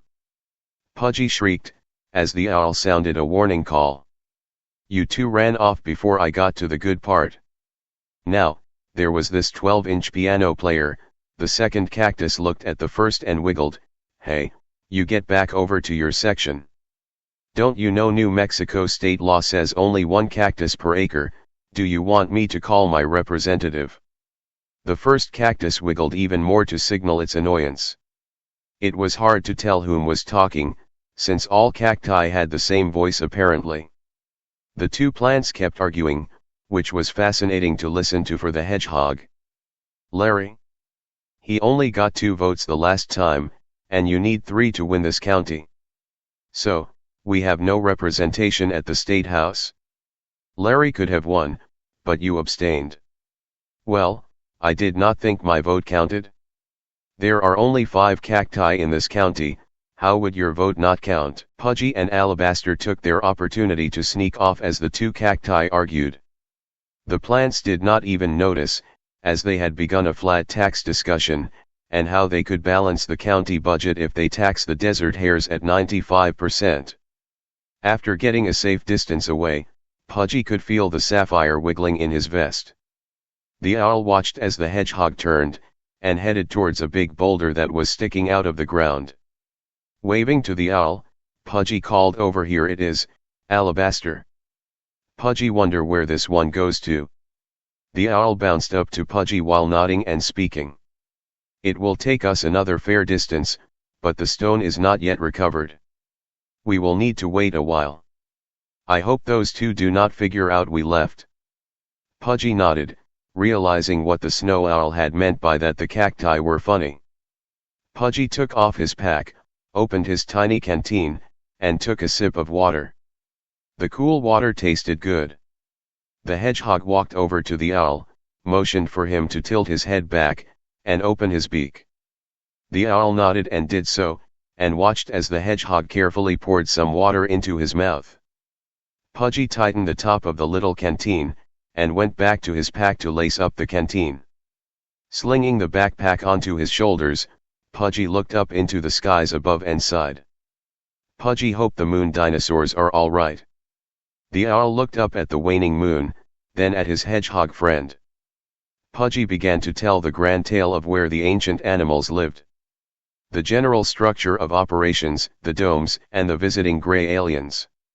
The owl was fascinated, and was about to ask a question, when the two cacti burst out of the ground beside the ley line node, speaking in unison, "You two ran away again. Now, where were we? Oh yes, if we tax the desert hares at 95%, then we can afford a tax cut. That will never work. Every time we tax the hares, they run away and hide in the rocks.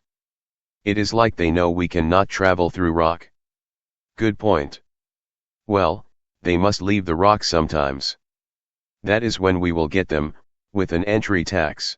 A small, but very annoyed voice called out behind Pudgy, "Will you two stop it?" The hedgehog turned to see a desert hare dressed in green combat fatigues and smoking a cigarette. "You two are always talking about taxing the desert hares. How about we tax all the cacti 100%? "Oh yeah, I know why, because you are out of work and have no money." The cacti retorted, "That is not true. We have lots of money, it is just tied up in the courts. Yeah, once we get our judgment from the courts, we will have all the money in the county, just you wait and see. Alabaster turned to the strangely dressed hare and asked, "Hello. Can you please help save us from these cacti?" Pudgy turned as well and waved, "Hi Mr. Bunny." The hare shot Pudgy a look and wiggled her tail at him, "I am all woman, hear me roar." Pudgy looked sheepish as he apologized, "Pudgy, sorry Mrs. Bunny, can you help us?" Apology accepted, and yes, I can. The desert hare nodded as she reached into a holster, pulled out a miniature flare gun, and shot a round into the sky. The two cacti looked up and spoke in unison again, "Oh sure, cause light pollution. We are going to report you to the EPA." The hare wiggled her white fluffy tail at them and stuck out her tongue, "Kiss my tail, petunias." The cacti wiggled, but as they had advised earlier, they could not move past the boulder. The plants bent as far as they could, but could not reach the critters. Pudgy looked up into the sky, and saw something blocking out the stars. Pointed with his paw, the hedgehog called out, "Alabaster, look." The owl looked up, and his beak dropped open. Descending from the sky was what looked like a sailing ship, which was being held aloft by a huge cigar-shaped balloon. The flying ship started to come around, and move in such a way that while it was still aloft, the boarding ramp could be lowered. A long wooden ramp dropped, and hit the rock with a thud. There were several more desert hares dressed in combat fatigues, and some had bandolas full of carrots. The rabbits spoke to one another, "First Officer Fluffy, we saw your flare, come on board. I am bringing some friends along. Pudgy, Owl, come with me." The female hare hopped up the wooden ramp, and Pudgy followed in kind. The owl hesitated, but then bounced up the ramp as well. The deck was wide enough to accommodate both hedgehog and owl to walk side by side. Once on board the airship, the hedgehog helped a black hare pull up the ramp, and stow it away. The cactuses wiggled and called out, "Oh sure, running away. Well, you must pay the depart by air tax. That will be $10,000. A white hare who was missing part of his left ear hopped over to the side of the airship and flipped him off with his middle toe. "Put it on my bill, I will pay you next quarter." "What am I up to now?" the cacti yelled. "You owe us cacti $1 billion now." The older hare nodded, and looked at Pudgy while giving him a wink. "They can try to collect, but we will be far gone before they ever catch us. I am captain of this airship, welcome aboard the San Juan. I may need you two to assist with the operation of the vessel, so be prepared to work." The hedgehog nodded, and watched as two small gray hares were loading wood into a firebox. The fire warmed the air, which inflated the balloon. Silently the airship was ascending into the sky once more, and turned to catch the wind. Just as with the cacti, the bunnies all appeared to have the same voice as well. Whether this was chance, or by design, the hedgehog did not know. Soon, Pudgy was placed in the aft of the ship, helping turn a set of gears that rotated a huge propeller blade. This was how the airship moved forward, and Pudgy quickly realized that the airship was at one point in time a steam vessel. Pudgy wiggled his nose, and bounced slightly, which caught the attention of the captain. Alabaster was at the stern of the ship, trying to not be in the way. The ship floated higher and higher into the sky. It was silent, save for the noise of the desert hares working. After a long stretch of time had passed, Pudgy waved at the captain. "Captain, thank you for taking Alabaster and Pudgy with you. Where are we going?" The snow owl turned and nodded in agreement with Pudgy, and listened intently. The captain was an older hare, and was missing part of his left ear. The ear tips and tail were black, but he was dressed like a pirate. Flowing black pants, regal-looking blue naval attire coat, and a tiny sword in a black scabbard. The older rabbit turned to Pudgy, "We are on our way to where the humans call California. The San Juan needs repairs, and our main port of call is located on a tall mountain over some place called, oh, what is that word? Oh yes, Montclair. Strange name for a place, but it is huge. Lights go on forever, and we can waste a month's salary in a night. The black hare laughed heartily. You have to stay out of those casinos though, the badgers are crooks. Pudgy wiggled his nose as he blinked his eyes in amazement. Wait, there are casinos run by badgers? The captain nodded. Yes, and worse, there are places where a lonely rabbit can find the accompaniment of a lady hare for a nominal fee. I am too old for that nonsense, and stay on the ship now. Back in my wilder days, I could drink wolves under the table. When this is all over, I look forward to returning to our home port in Puerto Rico. There is this beautiful human lass, works at a human gathering spot. She gave us so many carrots. It almost made up for the hurricane we had to fly through to get to Louisiana. The hedgehog listened as the captain and the other hares spoke about many things. Inside jokes, and innuendos spoken as if they were common knowledge. Alabaster could not tell how much of this was pure nonsense, and what was real. But it was fun to listen to, and they were traveling at a fair speed as well, so the snow owl could not complain. Pudgy was enjoying himself, and turning the crank to keep the propeller spinning. So, Pudgy and Alabaster, we have a long trip ahead of us. The crew is tired of my stories. Do you have any to share? The captain asked, with a bemused look in his eyes. The snow owl hooted happily, and listened as Pudgy began his grand tale. The crew was trying hard to pay attention to the ship duties. But all eyes and ears were on the hedgehog, as he began his grand tale, with the long trek deep into the earth to meet the silly magical man, and finding a dragon along the way. What really captured the bunny's attention was Pudgy's second tale of his trip to the moon. The captain and first officer peppered the hedgehog with questions, all manner of technical questions, which Pudgy tried his best to answer. Hours passed, and as the critters all started to yawn, the stories were placed on hold. The ship went back into its normal rotation, with critters taking turns to rest. Alabaster was the odd critter out, because he could not really help with the ship operation. The larger animal tried to stay out of the way, and quiet. After a couple rest periods, everyone was awake again, and the Pudgy stories could start up once more. The airship was making good progress, and had crossed the midpoint of the state of Arizona. As the sun continued to rise in the sky, the light spread throughout the pale desert sands that were below the keel of the airship. Pudgy could see vast stretches of desert in all directions, with virtually no water anywhere. There was no green anywhere, except for the odd cactus. The captain had laid in a course that would avoid all human areas, so they would not be accosted by the curious taller folk. Pudgy raised his paw to get the first officer's attention. Pudgy has a question? How did all of you come together on this wonderful ship?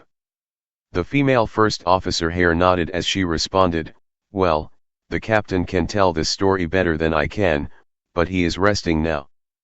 The captain was originally a normal hare like the rest of us, but he grew bored and wanted to see the world. He found a ship stranded in the reeds along a river in a large island known as Puerto Rico. It was a toy some human had cast aside or lost. But to the captain, he was enthralled, and soon was spending all his time working on the ship. Eventually, he bid his friends goodbye, and went on an adventure. One by one we came to join him on his adventures on the river. It was 10 moons ago, where the captain decided that the rivers were not enough for him.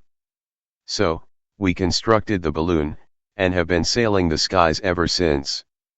Pudgy nodded, and bounced happily, which made the crew smile and twitch their noses at him in return. However, slowly and silently, the ship was losing altitude.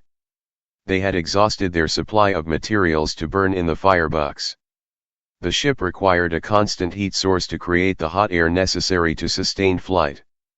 The captain was awoken, and as the older hare rubbed the sleep from his eyes with the back of his left paw, he began to call out. All right, we need to find a spot to land. Let me get out my charts.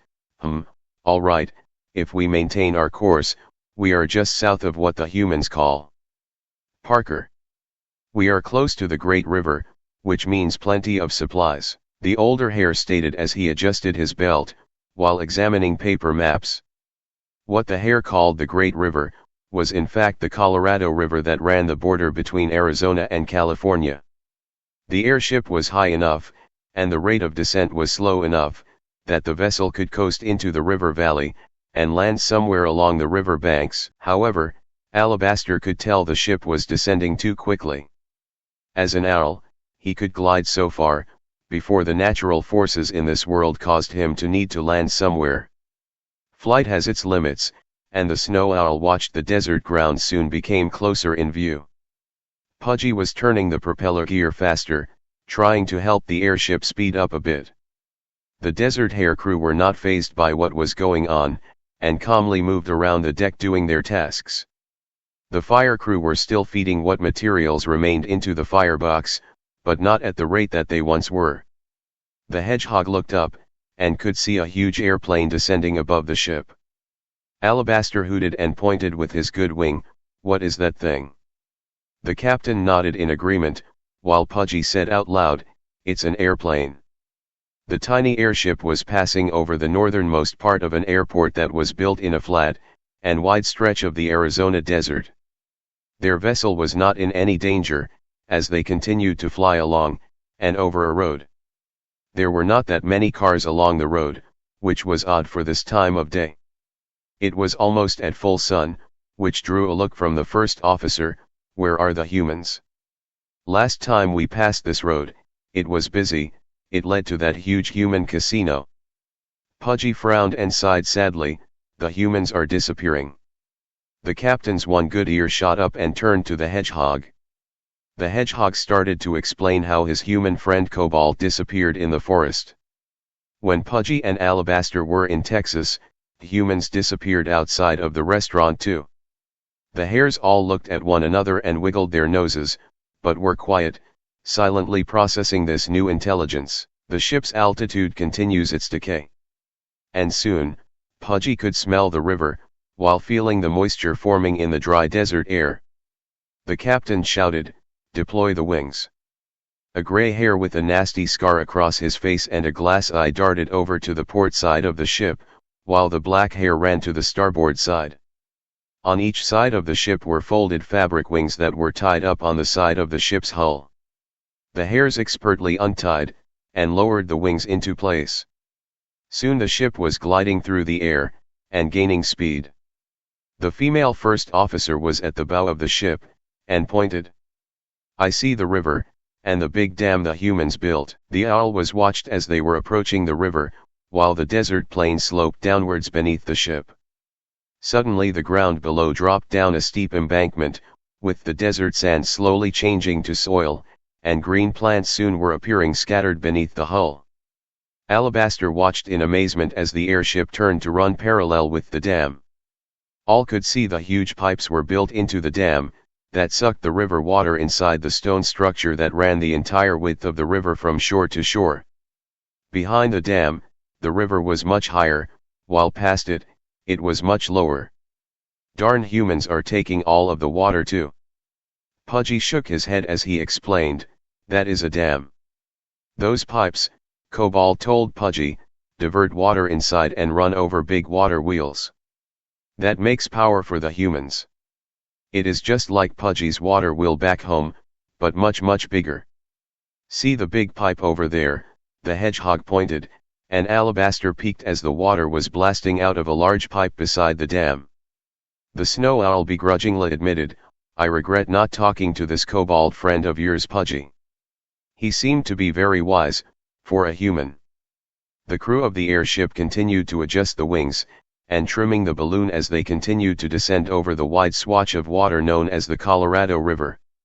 The captain shouted, "Lower the landing gear, and get ready for a hard landing." The two smoky gray tiny firebox bunnies nodded, and went underneath the ship. Loud cranking sounds were heard, as landing skids were lowered into place. The skids were like skies, and could retract and deploy when needed. The shoreline could be seen, and was full of lush green plants growing tall along the river. Pudgy held onto the deck rail, while the ship landed hard on the muddy shoreline. The vessel rocked back and forth violently, as it slid along the ground. After a terrific racket, the ship stopped moving, and the hares all started to look around the ship. The captain had fallen over, and was getting back to his paws. "Is everyone all right?" The hares all nodded one by one, while Pudgy and Alabaster waved. "Okay, lower the gangplank, and check the ship for damage. Zippy, take Pudgy with you, and start looking for firewood. I see our critter friend brought tools with him." Pudgy was still wearing his backpack and mining helmet, which had a shovel, axe, and hammer clipped to the exterior. Zippy was the black hare, who moved and lowered the plank into position. Pudgy scampered behind the hare, and onto the soft ground. The sun was high in the sky, and was baking the area with nary a cloud present. Alabaster watched as his hedgehog companion left, and turned to the captain. "I feel out of place, with my hurt wing. Is there anything I can do?" The rabbit responded, "Yes, you can, Alabaster. I want you to go with First Officer Fluffy, and scout the area. If you find anything dangerous, sound a warning call. I know what your owl calls sound like." The female hare motioned for the owl to follow, and the two scampered down the plank, and the opposite direction from the ship. The two tiny bunnies that had been working the fire box, got out of their hearth, and wiggled their noses at the captain. "Pyro and Fire, go to the river and start filling the water barrels, and wash yourself up too," the captain said with a smile, watching the tiny hares bounce as they rolled empty water barrels off the ship and down the bank. The older hare would remain on the ship, and keep guard. The balloon continued to deflate, and soon was lying beside the ship on the starboard side. Alabaster bounced along behind Fluffy, having a terrible time keeping up. The owl really missed flying, but did not want to chance hurting his wing further. Both owl and hare headed towards a large rock that overlooked the river bank where the ship had landed. "This is a good spot to start our lookout. Alabaster, you stay here, I am going to scout around some more." The owl hooted in agreement, and stood guard. Though the hot desert sun was starting to make him feel unwell. Arctic owls belonged in the cold of winter. In the north, what was he doing in the south? Alabaster watched the bunnies playing in the water, and filling the barrels at the edge of the river. They went into the water a smoky gray, and came out a creamy white. Skinny trees were starting to fall one by one, as Pudgy was cutting firewood for the airship. The cutting of trees irked the owl, but these were a kind that did not support a bird or owl. So while the owl rolled his eyes, he understood. Zippy the hare was not named that because he was fast, but the rabbit was strong, with paws as fast as lightning. He was the brawler of the ship, and was pulling the cut trees down to the ship. Pudgy followed, and then started to chop the trunks into sections. The hedgehog was amazed at the hare's strength and bounced as he worked at his task. The critter knew that he needed to pay his way for the trip, and being useful to the crew was a good way to do just that. The captain poked his head over the deck rail. "Pudgy, cut those into smaller logs for Pyro and Fire." The hedgehog nodded as he continued to work. "Aye aye, Captain." The older hare smiled, twitched his nose, and walked the deck of his ship. Zippy brought more long scrub trees down to the ship for Pudgy to cut, before heading down to the river to get the water barrels. The firebox bunnies were busy splashing each other in the river water, and splashed Zippy. The black hare twitched his nose, and then splashed them right back with the cool river water. After a bit of play, the larger hare started to carry back the full water barrels to the ship. As the crew worked at their tasks, Alabaster kept a watchful eye. The various birds flying in the sky over the marsh areas that ran along the river bank made him long for the ability to fly once more. A fish or two would jump out of the river water, and far across the owl could see the desert lands that ran beside the strip of life that sprang forth from the river, sighing as he wondered if he would ever get back to his tree. Something caught his eyes. Two brown things were swimming in the river, and approaching the bunnies. Sounding a warning call, the hares all perked up, and looked around. First Officer Fluffy hopped back quickly. "What is it, Alabaster?" he called out. "Two brown things swimming towards the hares." The snow owl pointed at the river with his good wing, which resulted in First Officer Fluffy to shoot off at top speed towards the river. As Pyro and Fire were backing up, fuzzy faces were emerging from the river. The worried hare reached her friends, and then stopped as two brown otters emerged from the rivers, and waved their web-like front paws. Fluffy signaled to Alabaster it was all right, and then turned to the otters. "Hello there my otter friends, how are you today?" The otters smiled and wiggled their brown noses as they shook a bit of water off their bodies as they continued to emerge from the water. The young excited aquatic animals peppered First Officer Fluffy with a rapid-fire myriad set of questions. What was the strange thing that came from the sky? Why were the rabbits dressed the way they were in human-style clothing? What was the brown creature cutting firewood? Why was there an owl awake during the day? And many more questions, all of which the hare answered with a smile and laugh. Captain Feisty hopped slowly down the gangplank, and greeted the otters with a warm smile.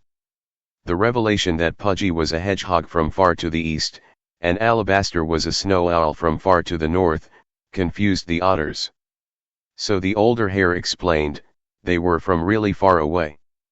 Pudgy waved happily towards the new animal visitors as he worked. The little critter had never seen an otter before. They looked like beavers, but were much slenderer, with smaller tails. The hedgehog had been busy, and had made piles of firewood all around him. Zippy was moving the logs up the gangplank, and stowing them around the fire hearth in the center of the ship. When Alabaster bounced back to the ship, the owl's presence got their immediate attention. The aquatic animals politely said they had to leave, said their goodbyes, and then scampered off to the river once more. The immediate departure of the inquisitive otters when the owl arrived, drew a look of concern from the captain. The owl explained he did not know the reason for their hasty departure, but desert owls were known to live in this area. Alabaster informed the hares that should they receive a visit from their parliament, that the snow owl would represent them. The likelihood of such a course of action was low, since they were outside normal hours for the nocturnal animals. The captain nodded as he accepted the explanation, and then called out, "Pyro and Fire, light the furnace." The tiny hares saluted, and then hopped onto the ship.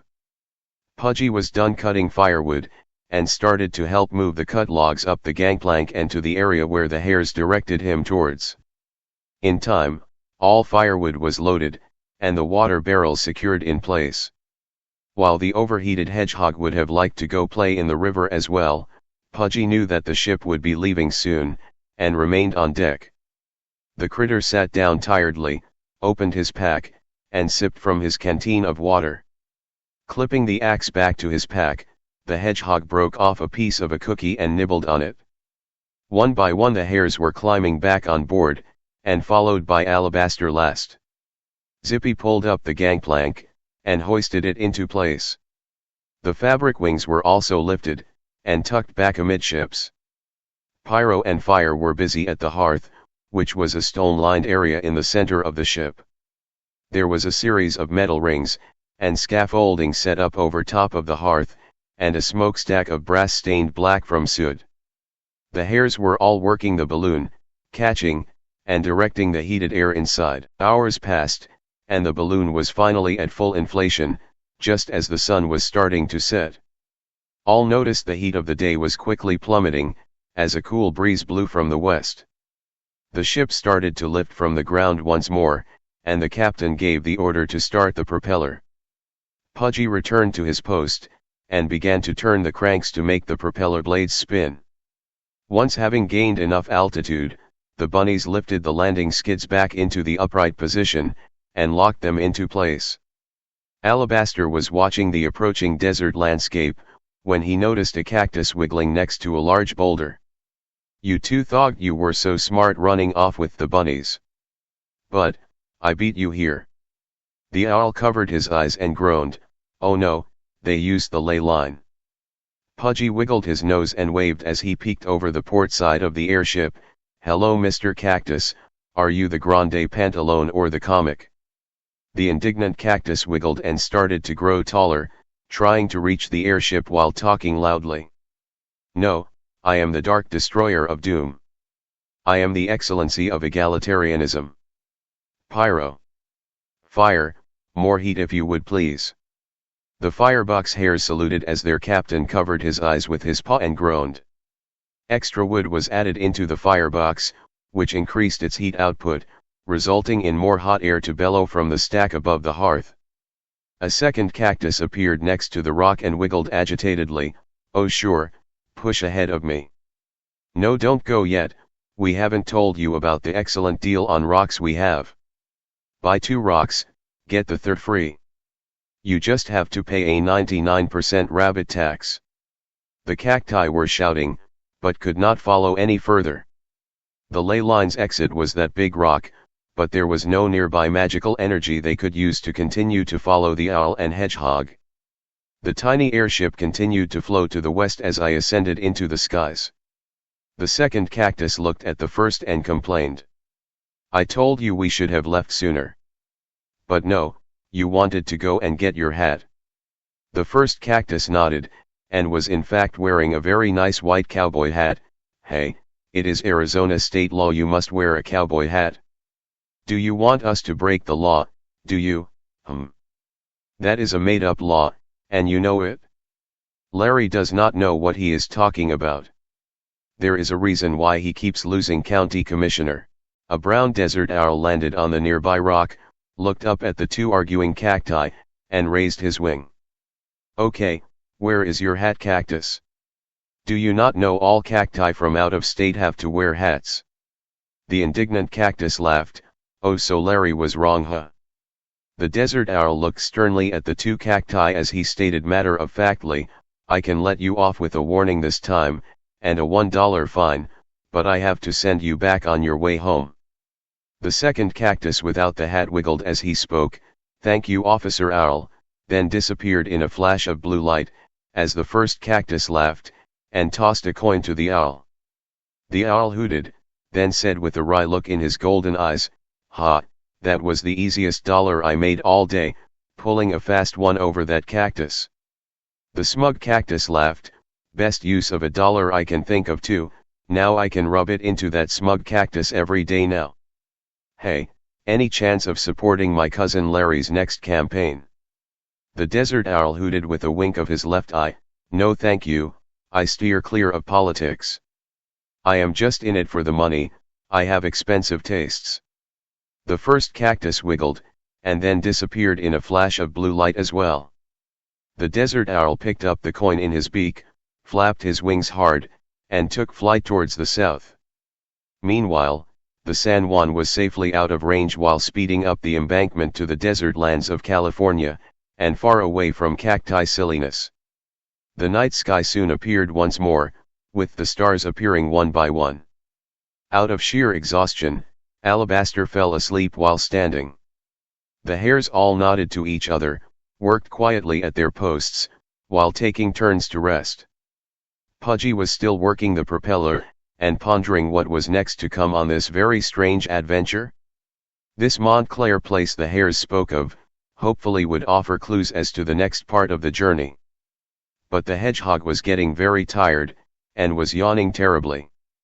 Zippy walked slowly back, placed a black paw on Pudgy's head, and directed Pudgy towards an area to rest. The exhausted hedgehog nodded, and moved over to a spot on the deck where there was a soft netting area over the cargo hold. A couple of the hares were laying on the nets already fast asleep. Pudgy crawled out and laid down on his belly, with the pack still on his back, and his face stalking through a hole in the netting. The critter immediately fell asleep, which drew a smile from the captain.